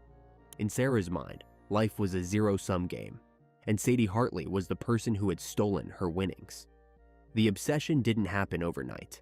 It was a slow, toxic buildup, a psychological rot that started with monitoring Ian's movements and ended with a desire to dismantle Sadie's life piece by piece. In September 2014, Sarah decided to strike her first blow. She composed a letter of revelation, intended to incinerate Sadie's world.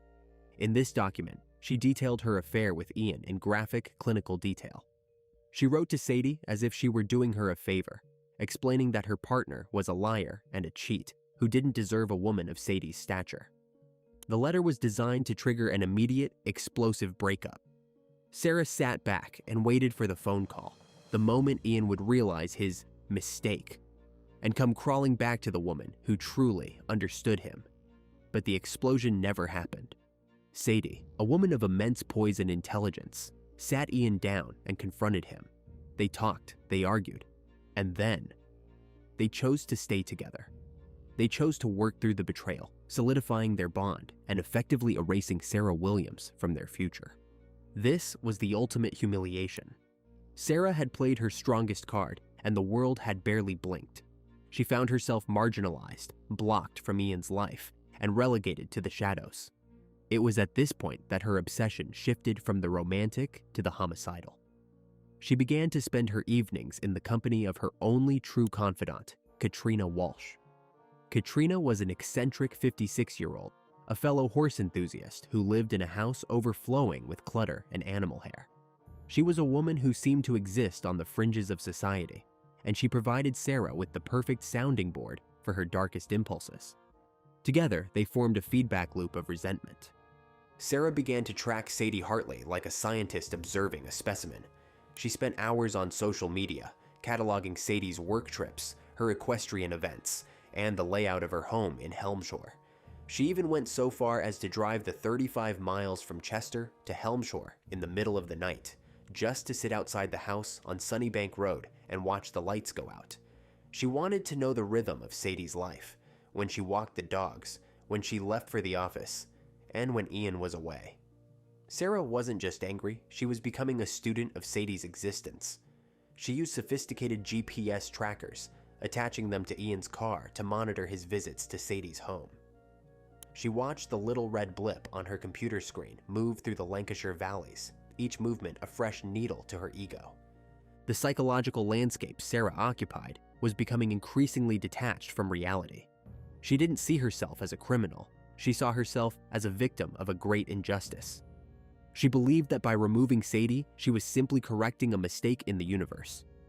In her mind, Sadie was a barrier, a physical obstacle that needed to be cleared so that Sarah could resume her rightful place.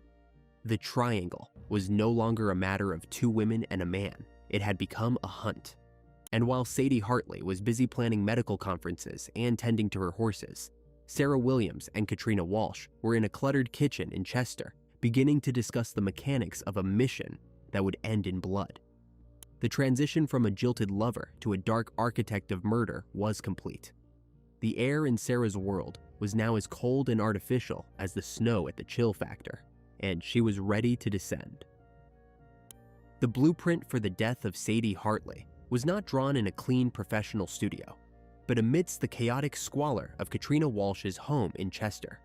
To understand the planning, one must understand the relationship between Sarah Williams and the woman she called her best friend. If Sarah was the cold, calculating mind, Katrina was the willing hands, a woman so desperate for connection that she allowed herself to be drafted into a murder mission as if it were a dark role-playing game.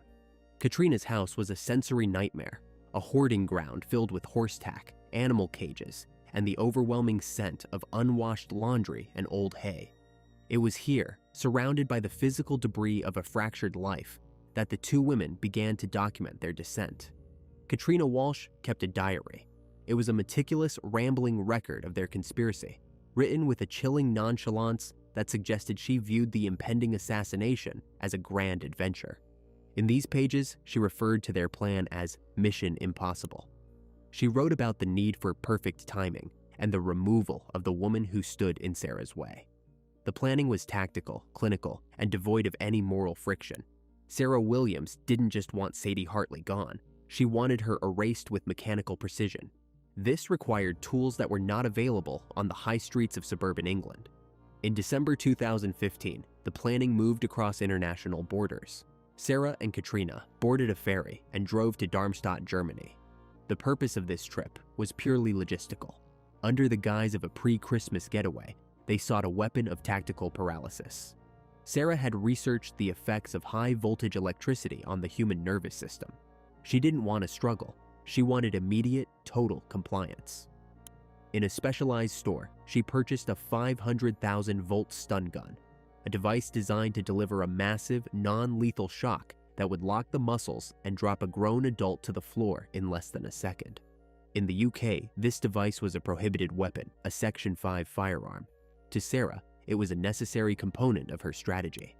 She tested the device, listening to the sharp, blue crackle of electricity jumping between the metal prongs, a sound that promised the power to silence Sadie Hartley before she could even scream.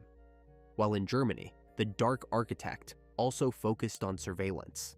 Sarah purchased a series of GPS trackers, small magnetic boxes no larger than a pack of cigarettes. Back in England, she used the darkness of early morning to creep toward Ian Johnston's car. With a practiced, steady hand, she attached the magnet to the undercarriage. This blip on her screen became her window into the life of her target. For weeks, Sarah sat in her living room, bathed in the blue light of her computer, watching Ian's movements. She saw every trip he took to Helmshore. She saw how long he stayed at the house on Sunnybank Road.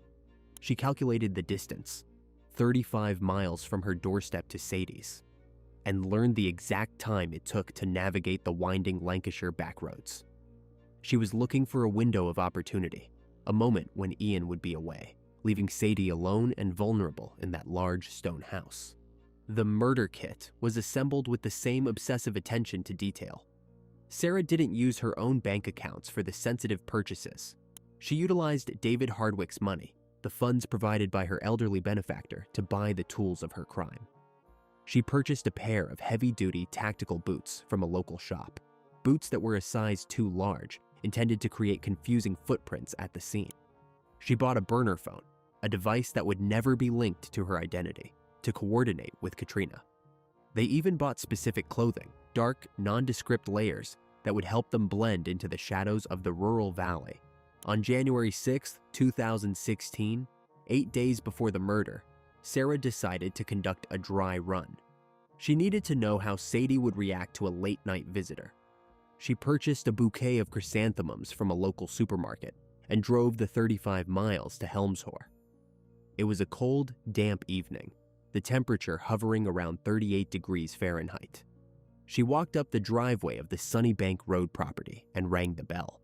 When Sadie Hartley opened the door, Sarah stood there, anonymous and polite, handing over the flowers. She claimed they were a thank you from a neighbor. In reality, it was a reconnaissance mission. Sarah was checking the line of sight from the front door. She was testing the response time.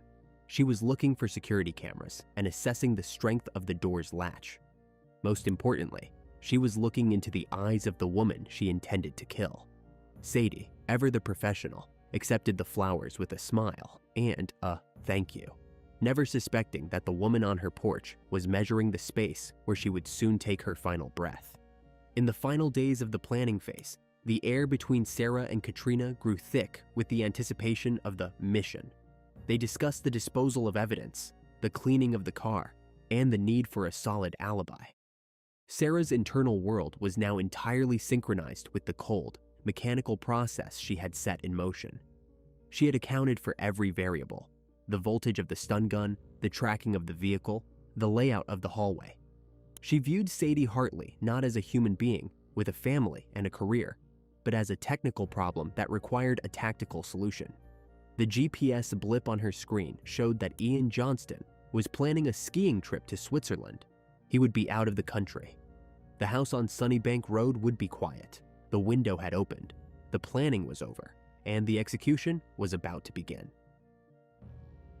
January 14th, 2016 was a Thursday, a day that began with the mundane rhythms of a working week and ended in a calculated explosion of violence. In the village of Helmshore, the evening air was thick with a cold, clinging fog. The temperature had dropped to a biting 36 degrees Fahrenheit, and a fine, persistent drizzle turned the stone-paved streets into slick, dark ribbons. Inside the house on Sunnybank Road, Sadie Hartley was settling into the quiet isolation of her home. Her partner, Ian, was thousands of miles away, navigating the bright, frozen slopes of the Swiss Alps, a fact that Sarah Williams knew with absolute certainty because she had spent the previous weeks watching the tracking data on her computer screen. Sadie was alone, catching up on professional correspondence in her study, the house warm and filled with the soft, amber glow of floor lamps. It was a scene of utter security, a security that was about to be systematically dismantled. 35 miles away in Chester, Sarah Williams was preparing for the mission. She didn't move with the frantic energy of a crime of passion. She moved with the steady, chilling competence of a technician. She dressed in the layers she and Katrina had purchased, dark, nondescript clothing designed to swallow her silhouette in the Lancashire night. She pulled on the tactical boots, the ones that were 2 sizes too large, intended to leave a trail of misleading evidence in the damp soil of Sadie's garden. She checked the stun gun, the 500,000-volt device she had smuggled across the English Channel. She listened to the sharp, blue snap of the electrodes, a dry electric crackle that promised the power to override a human being's very will to move. She placed the device in her pocket along with a kitchen knife she had sharpened to a razor's edge. There was no hesitation. There was no second guessing. She climbed into the Renault Clio, a car Katrina had helped her procure specifically for this night, and began the hour-long drive toward the Pennine Hills. As the car climbed into the higher elevations of the Rossendale Valley, the world outside Sarah's windshield became a blur of gray stone and dark trees. She navigated the winding back roads with a hunter's familiarity, avoiding the main arteries where traffic cameras might capture her license plate. She parked the car several streets away from Sunnybank Road, tucked into a shadow where the streetlights didn't reach. The walk toward Sadie's house was silent. The only sound was the rhythmic squelch of the oversized boots on the sodden grass and the distant, muffled hum of the nearby highway. Sarah approached the side of the house, moving through the garden with the confidence of someone who had studied the blueprints of the property, until they were etched into her retinas. She reached the front porch at exactly 8 p.m. The doorbell chime echoed through the silent hallway of the Hartley home. Sadie, likely expecting a late working colleague or perhaps a neighbor with a delivery, stood up from her desk. She walked toward the door, her footsteps light on the polished wood. She reached for the handle, perhaps wondering who would be calling on such a miserable, rainy evening. She pulled the door open, and the world ended in a blinding blue arc. Sarah didn't speak. She didn't offer a warning or a demand. As soon as the door moved, she lunged forward, pressing the metal prongs of the stun gun directly against Sadie's chest. The 500,000-volt surge hit Sadie with the force of a high-speed collision. In an instant, her central nervous system was hijacked. The electrical current overrode the signals from her brain to her muscles, locking her limbs in a state of rigid, agonizing paralysis. She didn't scream. She couldn't. The muscles in her throat and chest seized, trapping the air in her lungs. She collapsed backward into the hallway, hitting the floor with a heavy, sickening thud. This was the mechanical efficiency Sarah had planned for. While Sadie lay on the floor, conscious but utterly unable to move, her eyes wide with a terror that found no outlet in sound, Sarah stepped over the threshold and closed the door behind her. The house was quiet again, save for the hum of the refrigerator and the ticking of a clock in the kitchen. Then, the silence was broken by the wet, rhythmic sound of the knife. The attack was a frenzy of calculated brutality. Sarah didn't just want Sadie dead. She wanted to destroy the vessel that had held Ian's affection. She delivered 41 stab wounds in a matter of minutes. Sadie's body, still partially paralyzed by the initial shock, could offer only the most basic instinctive resistance. There were defensive wounds on her hands, small, deep cuts where she had tried to grab the blade in the final seconds of her life. But the high-voltage surge had stolen her strength. The blood pooled on the expensive rugs, a stark, crimson contrast to the orderly, beautiful home Sadie had built. When the task was finished, Sarah stood in the hallway, her breathing steady, looking down at the silence she had created. She didn't linger. She checked her clothing for visible stains, adjusted her dark layers, and walked out the front door, pulling it shut with a soft, final click. She walked back to the Renault Clio, driving away from Helmshore as the rain continued to wash the streets. She met Katrina Walsh at a pre-arranged location in a remote area of the countryside. Together, in the darkness, they began the process of decontamination. They burned the outer layers of clothing in a fire that hissed and spat in the damp air. They disposed of the oversized boots and the stun gun, burying the components in a location they believed would never be found. The next morning, Sarah Williams arrived at her job at the bank at 9 a.m. She spoke to customers with the same helpful customer service voice she used every day. She took her lunch break. She smiled at her colleagues. She moved through the world as if the previous night had been nothing more than a dream. While back in Helmshore, the lights remained on in a silent house on Sunnybank Road, and Sadie Hartley lay in her hallway, waiting to be found. The silence at Sunnybank Road was finally broken on the evening of Friday, January 15th, nearly 24 hours after the blue arc of the stun gun had first flickered in the hallway. A colleague of Sadie's, concerned after she failed to attend a scheduled meeting or answer a barrage of urgent messages, arrived at the house. Finding the front door unlocked, she stepped into the foyer and was met with a scene that would haunt the local constabulary for years. The hallway, usually a space of warm welcomes and expensive rugs, was a frantic map of violence. Sadie Hartley lay where she had fallen, the sheer brutality of 41 stab wounds telling a story of hatred that went far beyond a simple burglary. When the Lancashire police arrived, the initial atmosphere was one of profound confusion. There were no signs of forced entry. The house hadn't been ransacked. Jewelry worth thousands of dollars remained untouched on the bedside tables. This was an execution, not a heist. The lead detectives looked for a motive in Sadie's professional life, questioning business rivals and disgruntled former employees, but every lead dissolved into the quiet, professional respect Sadie had commanded. Then, the focus shifted to the man who was missing from the frame, Ian Johnston. Ian was reached in the Swiss Alps, where the temperature was a biting 10 degrees Fahrenheit. His shock was immediate and seemingly genuine, but in the world of homicide, the partner is always the first person under the microscope. However, Ian's alibi was ironclad, verified by international flight records and the digital breadcrumbs of a ski resort's lift passes. It was during his initial interview that he dropped the name that would change the trajectory of the entire case: Sarah Williams. He told the investigators about the obsessive younger woman, the letter of revelation, and the persistent, low-level harassment that had plagued his relationship with Sadie. The digital dragnet began immediately. Detectives pulled the records for Ian's vehicle and discovered a startling anomaly. A magnetic GPS tracker had been attached to the undercarriage of his car. This was the first hint of the high-tech stalking Sarah had employed. Simultaneously, forensic experts began scouring hours of CCTV footage from the narrow lanes of Helmshore. They were looking for a ghost, and they found one in the form of a silver Renault Clio. The car was spotted moving through the village on the night of the flower delivery dry run, and again on the night of the murder. The vehicle was eventually traced not to Sarah, but to an eccentric 56-year-old woman named Katrina Walsh. On January 17th, the police moved. Sarah Williams was arrested at her home in Chester. When the officers arrived, she was in bed, reportedly listening to Total Eclipse of the Heart, a choice of music that detectives would later describe as a chillingly appropriate anthem for her obsession.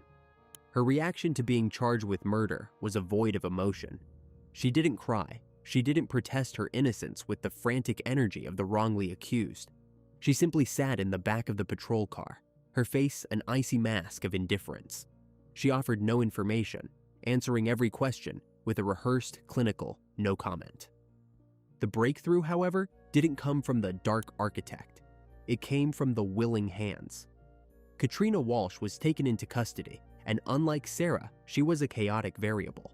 She initially attempted to play the role of a woman suffering from profound memory loss, claiming she couldn't remember where she was or what she had done. But her house in Chester told a different story. During a massive forensic search of Katrina's cluttered, animal-scented home, officers climbed into the attic eaves. There, hidden beneath piles of equestrian gear and old blankets, they found a plastic bag containing a collection of notebooks. These were the diaries of a conspirator. In a discovery that felt like something out of a Gothic novel, the investigators realized that Katrina had documented nearly every step of the Mission Impossible. The entries were written in a sprawling conversational hand, detailing the mission with a nonchalance that bordered on the psychopathic. She wrote about the trip to Germany to buy the hardware, the 500,000-volt stun gun. She described the reconnaissance trips to Helmshore. One particularly harrowing entry detailed how they had spent hours in a local park, practicing their movements and discussing how to decontaminate themselves after the hit. The diary wasn't just a confession, it was a roadmap of the premeditation. It proved that this wasn't a sudden outburst of rage, but a cold-blooded project that had been in development for over 17 months. The diaries led the police to a local farm and a nearby lake. Divers braved the freezing, murky waters to recover the murder kit. They found the stun gun, the kitchen knife, and the tactical boots Sarah had worn. Forensic analysis of the boots revealed a microscopic but undeniable link. A trace of Sadie Hartley's blood was embedded in the tread. The perfect crime was beginning to fray at the edges. Digital forensics on Sarah's computer revealed the true depth of the stalking. She had searched for the perfect murder, how to disable a person with electricity, and buying a tracking device. She had spent hundreds of hours virtually walking the streets of Helmshore using Google Street View, memorizing every escape route and every blind spot in the village's surveillance. She had monitored Sadie's medical communications business, knowing exactly when the woman would be most vulnerable. As the detectives pieced together the timeline, the sheer arrogance of the killers became clear. They believed they were smarter than the system. They believed that by using a stun gun and oversized boots, they could outmaneuver the collective intelligence of the Lancashire police. But the Mission Impossible had left a trail of breadcrumbs across 2 countries. The diary, the Renault Clio, and the GPS tracker had transformed Sarah Williams from a jilted lover into a documented assassin. The investigation was closing in, and the cold, artificial snow of Sarah's world was finally beginning to melt under the heat of the evidence. The trial at Preston Crown Court was a study in cold, psychological detachment. Sarah Williams sat in the dock with a posture so rigid and an expression so void of life that she appeared more like an exhibit than a defendant. She watched the proceedings as if she were a spectator, never flinching even as the most gruesome forensic details were read aloud. The prosecution characterized her as a barbaric and obsessive architect of a 17-month slaughter. The star witness wasn't a person, but the ink-stained pages of Katrina Walsh's diaries, the smoking gun that stripped away any pretense of an accident. Katrina continued her performance of frailty and memory loss, but the jury didn't buy the act. In August 2016, the verdict was delivered with clinical finality. Both were found guilty of murder. Sarah Williams was sentenced to life with a minimum of 30 years, while Katrina Walsh received a minimum of 25. Justice was served, but it was a heavy, silent victory for a family that would never be whole again. Please like this video and share your thoughts about this case in the comments. Be sure to check out our previous videos as well. See you soon.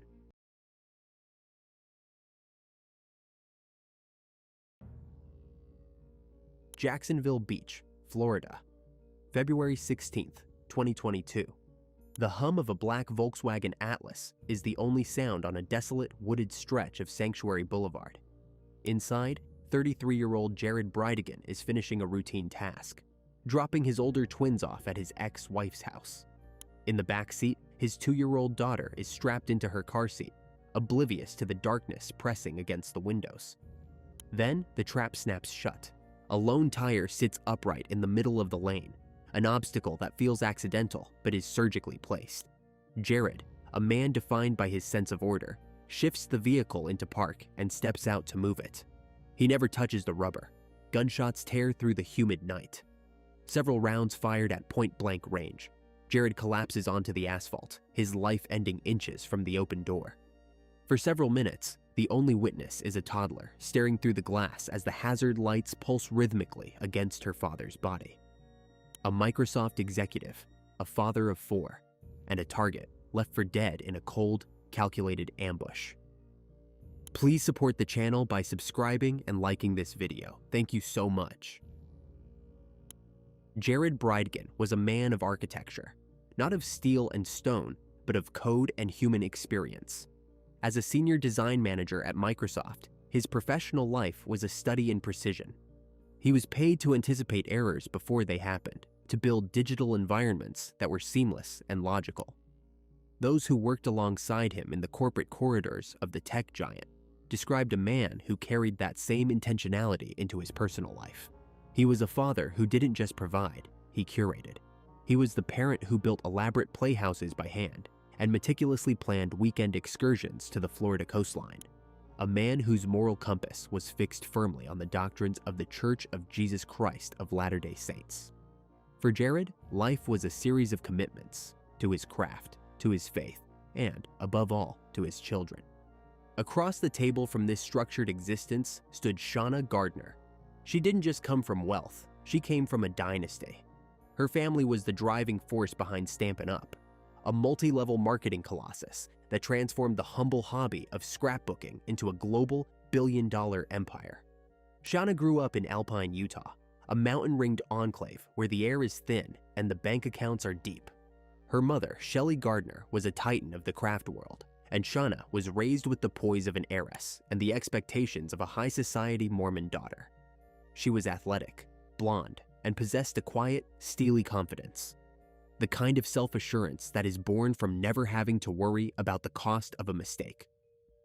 The two met in the early 2000s in Utah, the spiritual and cultural epicenter of their shared world. To the observers in their social circles, they were the golden couple. They were young, attractive, and seemingly perfectly aligned in their ambitions and their piety. Their wedding in 2010 at the Salt Lake Temple was a grand, traditional affair, a union that was, according to their faith, intended to last for all eternity. It was a day defined by white stone, filtered sunlight, and the heavy, hopeful weight of religious expectation. They were the ideal representatives of their community, a testament to the success of the traditional LDS path. The early years of the marriage were a whirlwind of upward mobility. Jared's career took them from Utah to Connecticut, and eventually to the humid, sun-drenched suburbs of Jacksonville Beach, Florida. They weren't just living the American dream, they were living a high-definition, luxury version of it. In 2012, their world expanded with the arrival of twins, a boy and a girl. For a time, the Bridegan household was a masterclass in domestic equilibrium. Jared threw himself into fatherhood with the same religious fervor he applied to his work, applying his meticulous nature to developmental milestones and nursery decorations. However, the move to Florida seemed to act as a catalyst for a subterranean shift in Shauna. The coastal lifestyle and the distance from the watchful eyes of the alpine community began to peel away the layers of her traditional upbringing. While Jared remained steadfast in his devotion to the church and the structured life they had built, Shauna began to drift. She became increasingly preoccupied with alternative lifestyles, radical health fads, intensive yoga, and philosophies that began to clash with the rigid doctrines of their faith. This wasn't a simple disagreement over hobbies, it was a fundamental divergence of souls. The man who lived by a strict code of conduct and the woman who was beginning to view that code as a cage were suddenly speaking two different languages. The silence in their sprawling home grew heavy with unspoken resentment. Shauna began to view Jared's stability as stifling, while Jared viewed Shauna's awakening as a betrayal of their eternal vows. The foundation of the golden couple was not just cracking, it was dissolving into a toxic slurry of ideological warfare. By the time the legal documents were filed in 2015, the eternal union had lasted only 5 years, but the war that followed would last much longer. The Salt Lake Temple wedding was meant to be a sealing, a promise of permanence that transcended the physical world and reached into the eternal. For the Gardner and Bridegan families, the 2010 ceremony was a coronation of two young people who represented the pinnacle of their faith's social order. But as the couple transitioned from the dry, high-altitude air of Utah to the humid, coastal sprawl of Jacksonville Beach, Florida, the meticulously crafted veneer began to crack. The change wasn't instantaneous. It was a slow, agonizing erosion of common ground. The birth of their twins in 2012 should have been the final piece of the domestic puzzle, yet it only served to highlight the widening chasm between their philosophies. Jared remained tethered to the structure of the church, finding comfort in the clear boundaries of their faith and the discipline of his career at Microsoft. He was a man who lived by the clock and the code. Shauna, however, was undergoing a radical internal transformation. The distance from Alpine, Utah, seemed to grant her the permission she needed to deconstruct the perfect Mormon daughter persona. She began to immerse herself in alternative health circles, intensive yoga practices, and a worldview that prioritized personal autonomy over religious obligation. She wasn't just changing her lifestyle, she was changing her soul. By 2015, the golden couple was a memory, replaced by two strangers living under a roof heavy with unspoken animosity. When Shauna filed for divorce, she didn't just ask for a legal separation, she initiated a tactical campaign. The initial filing marked the start of what local court observers would eventually call one of the most contentious and vitriolic custody battles in the history of Duval County. The court docket swelled to hundreds of entries, a paper trail of spite that documented every perceived slight and every minor disagreement over the children's upbringing. The couple initially attempted a nesting arrangement, a system where the children remained in the family home while the parents rotated in and out. It was a strategy designed for cooperation, but in the hands of Jared and Shauna, it became a theater of psychological warfare. Jared would later describe a home life defined by surveillance and hostility. He claimed Shauna had installed cameras to monitor his every move, and that the environment had become so toxic it was untenable. The arrangement collapsed under the weight of mutual distrust, and the legal battle transitioned into a grueling war of attrition. Shauna's family wealth, the vast resources of the Stampin' Up! Empire, provided her with a nearly bottomless war chest for litigation. She could afford to keep Jared in court indefinitely, contesting every weekend schedule, every medical decision, and every educational choice. Jared, while successful in his own right, was a man on a salary, fighting against a billionaire's trust fund. The disparity was palpable. Friends noted that Jared seemed to be aging in real time, the stress of the constant legal threats etching deep lines into his face. Despite the chaos, Jared managed to find a second chance at peace. In 2017, he met Kirsten, a woman who offered the stability and shared values he had been mourning. Their relationship was the antithesis of his first marriage. It was quiet, supportive, and grounded in a mutual desire for a large, happy family. They married and soon had 2 children of their own. Jared's new life in the Jacksonville suburbs was a sanctuary, a place of Lego sets, Sunday dinners, and the laughter of 4 children. But the shadow of the first marriage never truly receded.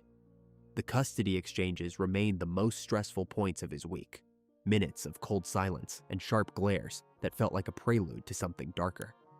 As Jared built his new family, Shauna was building a new life of her own. She met Mario Fernandez Saldana at her CrossFit gym, and the two quickly became inseparable. Mario was different from Jared in every conceivable way, less structured, more impulsive, and seemingly willing to mirror Shauna's growing resentment toward her ex-husband. They married, and Mario moved into Shauna's world, becoming a secondary participant in the ongoing legal feud. Behind the scenes, the rhetoric was becoming increasingly dangerous. Shauna was no longer just complaining about Jared. She was allegedly exploring ways to remove him from the equation entirely. Witnesses would later recount chilling conversations in which Shauna allegedly asked for recommendations for someone who could get rid of her ex-husband. She reportedly told a tattoo artist that she was tired of Jared's interference and needed him out of the picture. These weren't just the vents of a frustrated divorcee, they were the first tremors of a murderous intent. Jared felt the shift. He told Kirsten and his close friends that he felt watched, that the tension had moved beyond the courtroom and into the physical world. He was a man who lived by logic, yet he couldn't shake the primal feeling that he was being hunted. The Great Divide had moved past the point of legal mediation. Shauna Gardner had spent years trying to break Jared Bridegan through the court system, and when the law failed to erase him, she began to look for a more permanent solution, a trap that would be set on a dark road, far from the eyes of a judge. The financial pressure continued to mount as the Gardner family allegedly cut off some of the support Shauna had relied on, perhaps hoping she would find a way to end the conflict. Instead, it seems to have accelerated her desperation. To Shauna, Jared wasn't just a father to her children, he was a barrier to her total control, a ghost from her past life that refused to stop haunting her future. The decade-long battle had stripped away her empathy, leaving only a cold, calculated drive for elimination. Jared wanted a co-parent. Shauna wanted a void. The mundane rituals of co-parenting are often defined by a weary, predictable rhythm, a series of handoffs that mark the transition from one world to another. On Wednesday, February 16, 2022, the atmosphere in Jacksonville Beach was thick with the usual Florida humidity, and for 33-year-old Jared Bridegan, the evening followed a script he had rehearsed 100 times before. It was his scheduled date night with his 9-year-old twins, a cherished midweek window of normalcy amidst the ongoing legal friction with his ex-wife, Shauna. He had treated the children to dinner, a simple meal filled with the lighthearted chatter of middle schoolers, before steering his black Volkswagen Atlas toward the Marsh Inlet Court neighborhood to return them to their mother's care. At approximately 7:30 p.m., Jared pulled into the driveway of the upscale residence. The exchange was brief, characterized by the practiced coldness that had become the standard between the former spouses. Jared didn't linger. His 2-year-old daughter, Bexley, was still strapped into her car seat in the back, and the drive back to his home in St. Johns County would take nearly 40 minutes. He secured the twins, offered his goodbyes, and backed out of the driveway, unaware that his movements were being monitored with predatory precision. As the SUV glided through the winding, manicured streets of the coastal community, the environment was deceptively serene. Sanctuary Boulevard is the kind of road where residents feel the safety of exclusivity, a corridor of luxury homes and dense foliage where the loudest sound is often the wind in the palms. Jared turned onto a particularly dark stretch of the boulevard, a wooded area in the 4000 block where the streetlights are sparse and the shadows long. He was roughly 2 miles from Shauna's house when the routine drive was interrupted by a jarring anomaly. In the center of the narrow lane, illuminated by the Volkswagen's headlights, sat a spare tire. It was standing upright, a jagged, out-of-place silhouette that felt like a careless accident, a piece of debris fallen from a passing truck. For a man like Jared, a meticulous professional and a father who prioritized safety, the tire wasn't just an obstacle, it was a hazard that needed to be cleared. He couldn't simply swerve around it without risking the safety of other drivers on the narrow path. He slowed the vehicle to a crawl and shifted into park. The interior of the car remained bathed in the soft glow of the dashboard lights. Jared reached over and activated the hazard lights, the rhythmic click-cluck of the blinkers echoing against the quiet of the cabin where his toddler sat. He stepped out into the night air, leaving the driver's side door open, a momentary lapse in caution born from the belief that he was in a safe, residential sanctuary. He walked toward the rear of the vehicle, his focus entirely on the heavy rubber obstacle. Then, the silence of Sanctuary Boulevard was shattered. Short, sharp cracks echoed through the trees. The unmistakable sound of gunfire tearing through the humid air. There was no warning, no demand for money, no struggle. The shooter emerged from the darkness of the tree line with a singular, lethal intent. Jared was struck multiple times at close range, the impact of the bullets sending him collapsing onto the pavement, right next to the open door of his SUV. He fell in a pool of his own blood, his body coming to rest in the strobe-like pulse of the emergency flashers he had just turned on. The horror of the moment was amplified by the small, wide-eyed witness in the back seat. Bexley, just 2 years old, was trapped in her car seat as the violence unfolded inches from her window. At least one round had been fired with such reckless disregard that it passed through the vehicle's interior, missing the toddler's head by a mere matter of inches. For several minutes, the child was left alone in the dark, her father's lifeless form sprawled on the asphalt just outside the door, while the killer melted back into the dense Floridian shadows. Witnesses later described seeing a person walking, then running, southbound away from the scene just seconds after the final shot was fired. Another driver, arriving at the scene minutes later, found the Volkswagen blocking the road, its lights still flashing a desperate, rhythmic warning. The passerby recounted the haunting sound of a child's muffled cries coming from the darkened interior. Upon approaching, the witness discovered Jared's body and realized with a jolt of terror that a toddler was still inside. Local residents, alerted by the sudden eruption of noise, trickled out of their homes. One neighbor told investigators that the shots sounded like a rapid succession of firecrackers, but the heavy silence that followed felt wrong, laden with a sudden, suffocating weight. By 8:03 p.m., the first patrol cars arrived, their blue and red lights joining the frantic blink of Jared's hazard lights to illuminate a scene that felt like a nightmare made manifest. The tire remained in the road, a silent, rubber sentinel that had served its purpose as the bait for an ambush. The investigation would later reveal that the shooter had not acted on impulse. The targeted nature of the killing was evident in the precision of the hit and the choice of the location. Jared Bridegan had left his ex-wife's home with a plan for the next morning, a schedule for the rest of his week, and a heart full of devotion to his children. In a span of less than 60 seconds, that entire future was erased on a quiet Jacksonville road, leaving a family shattered and a 2-year-old girl to be carried away by strangers while her father lay still in the street. While the blue and red lights of the emergency vehicles still pulsed against the tree line of Sanctuary Boulevard, a different kind of darkness was settling over a home just a few miles away. Kirsten Bridegan was waiting. It was a school night, a routine night, the kind of evening where the house is filled with the quiet clutter of a young family. But the minutes turned into an hour, and the text messages she sent to Jared remained unread, the gray bubbles hanging in the digital void. When the knock finally came, it wasn't the sound of a key in the lock. It was the heavy, rhythmic thud of authority. The news of Jared's death hit Jacksonville Beach like a tidal wave.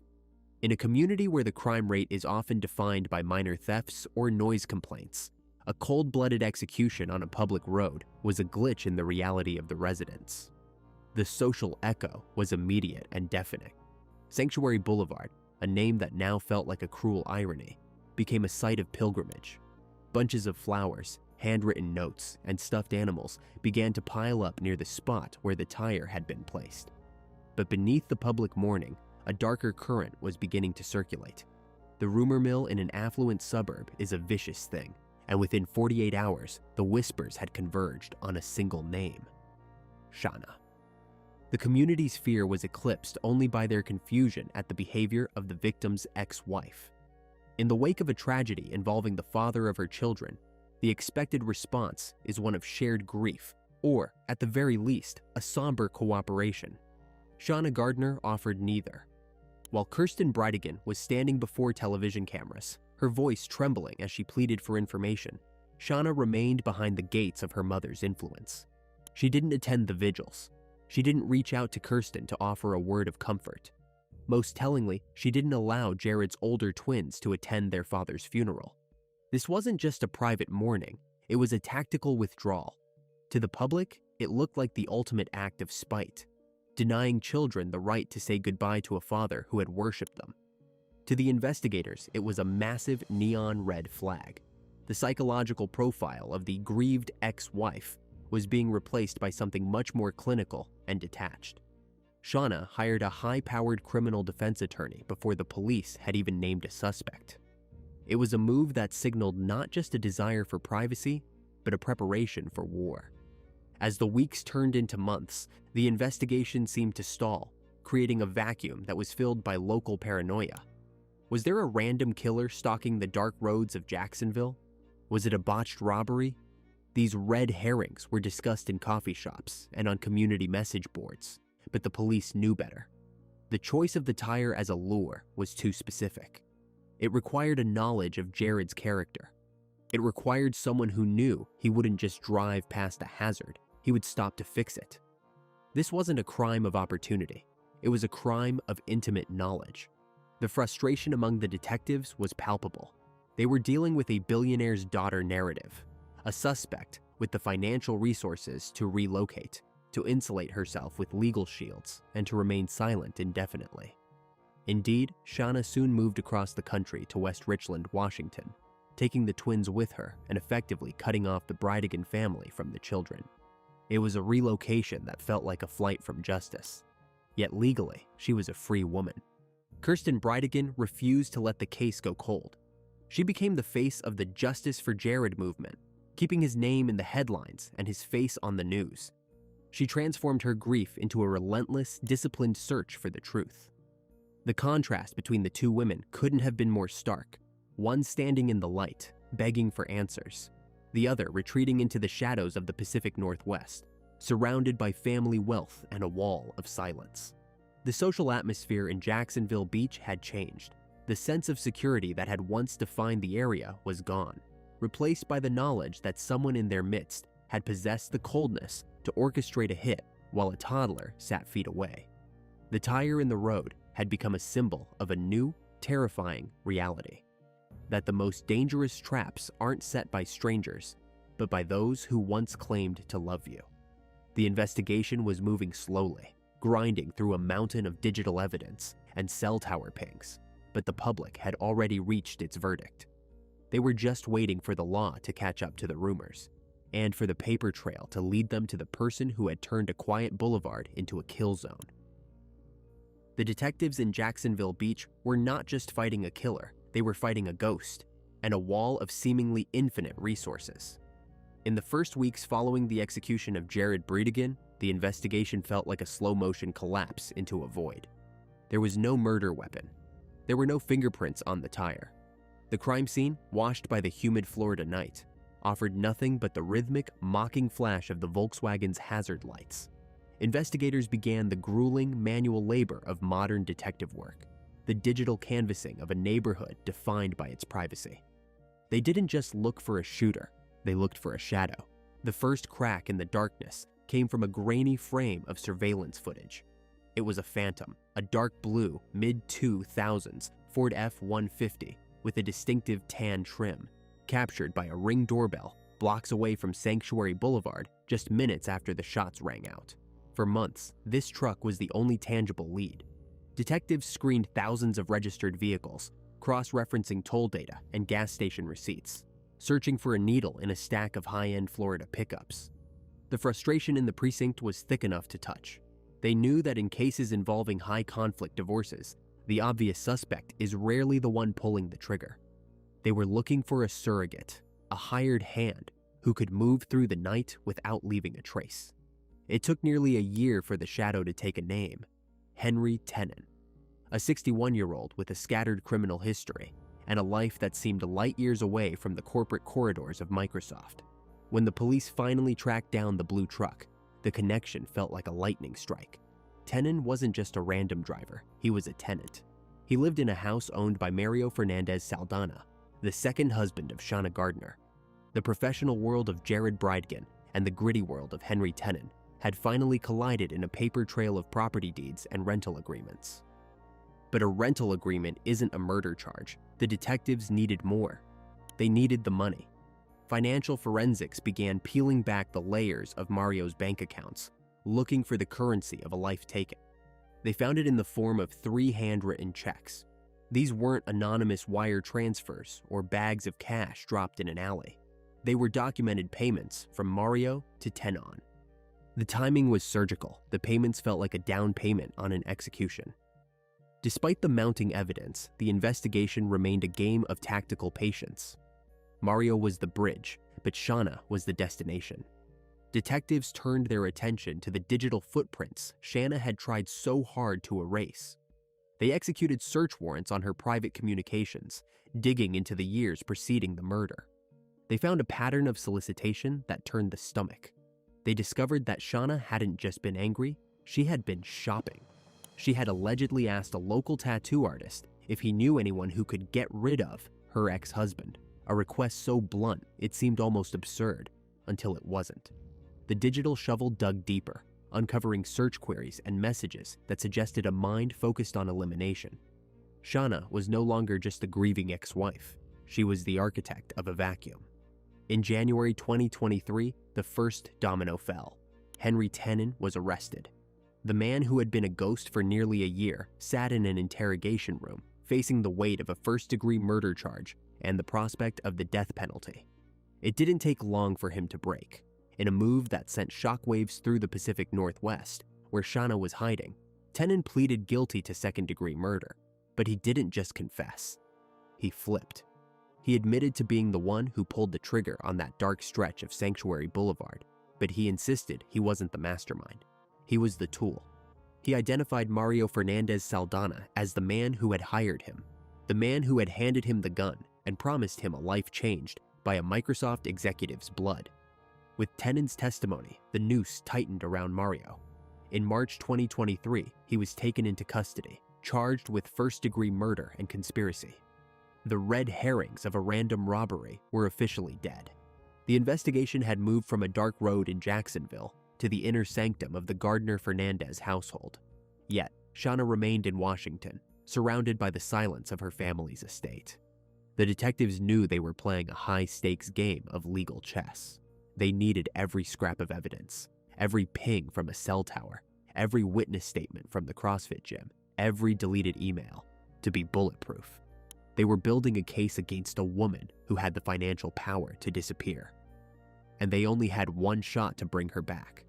The community watched as the legal system ground forward with agonizing slowness. Every day Shauna remained free was a fresh wound for the Bridegan family. Rumors circulated that her family's wealth was being used to insulate her, to buy time, to wait out the clock of public outrage. But the detectives were methodical. They were tracing the origin of the gun. They were analyzing the GPS data from Mario's vehicle. They were reconstructing the moments Shauna and Mario spent together on the night of February 16th, looking for the flicker of a conspiracy that had turned a spare tire into a weapon of war. The investigation had moved past the who and was now cementing the how, preparing for the moment when the billionaire's daughter would finally have to trade her designer clothes for a jumpsuit and answer for the blood on Sanctuary Boulevard. The legal walls, once reinforced by millions of dollars and a continent's distance, finally began to crumble in the summer of 2023. In the quiet, rainy enclave of West Richland, Washington, the billionaire's daughter narrative met the cold reality of a federal arrest warrant. On August 17th, ATF agents and local police surrounded Shauna's home, a scene that stood in stark contrast to the manicured temples of her youth. She was taken into custody in front of the twins, the very children she had used as pawns in a decade-long war of attrition. The extradition back to Duval County was more than a flight. It was a journey toward a final reckoning. Shauna Gardner, now wearing a standard-issue jumpsuit instead of designer athletic wear, faced a judge who didn't care about scrapbooking empires or high society lineages. The charges were as heavy as the Florida heat: first-degree murder, conspiracy, and solicitation of a capital felony. Beside her stood Mario, both of them facing the state's ultimate sanction, the death penalty. The trial process transformed into a marathon of high-stakes legal maneuvering. Her defense team fought every piece of digital evidence and every witness statement, attempting to suppress communications that hinted at the murder-for-hire plot. But the testimony of Henry Tenon, the man who had already admitted to pulling the trigger for a promised payday, loomed over the defense like a shadow. Mario Fernandez Saldana, meanwhile, maintained a stoic silence, his fate intertwined with the woman he had married during the height of the conflict. The resolution was no longer a question of if, but when, as the world waited to see if the woman who sought to erase a father would find her own future permanently deleted by the law. The stains of that February night long washed away by the Florida rain, but the silence remains heavy, a permanent, echoing void for 4 children caught in a war they never chose. Jared Bridegan lived to build homes, software, and a future. Shauna Gardner lived to control. The empty chair at the table isn't just a symbol of a lost life. It's a testament to the price of a cold, calculated ego. Justice moves forward, but the legacy of the night road trap is a loss that no courtroom verdict can ever truly repair. The tire in the road was meant to stop a car, but it ended a world. For the Bridegan family, the nightmare has transitioned into a long, quiet grief, a life lived in the shadow of a woman who chose elimination over compromise. Please like this video and share your thoughts about this case in the comments. Be sure to check out our previous videos as well. See you soon.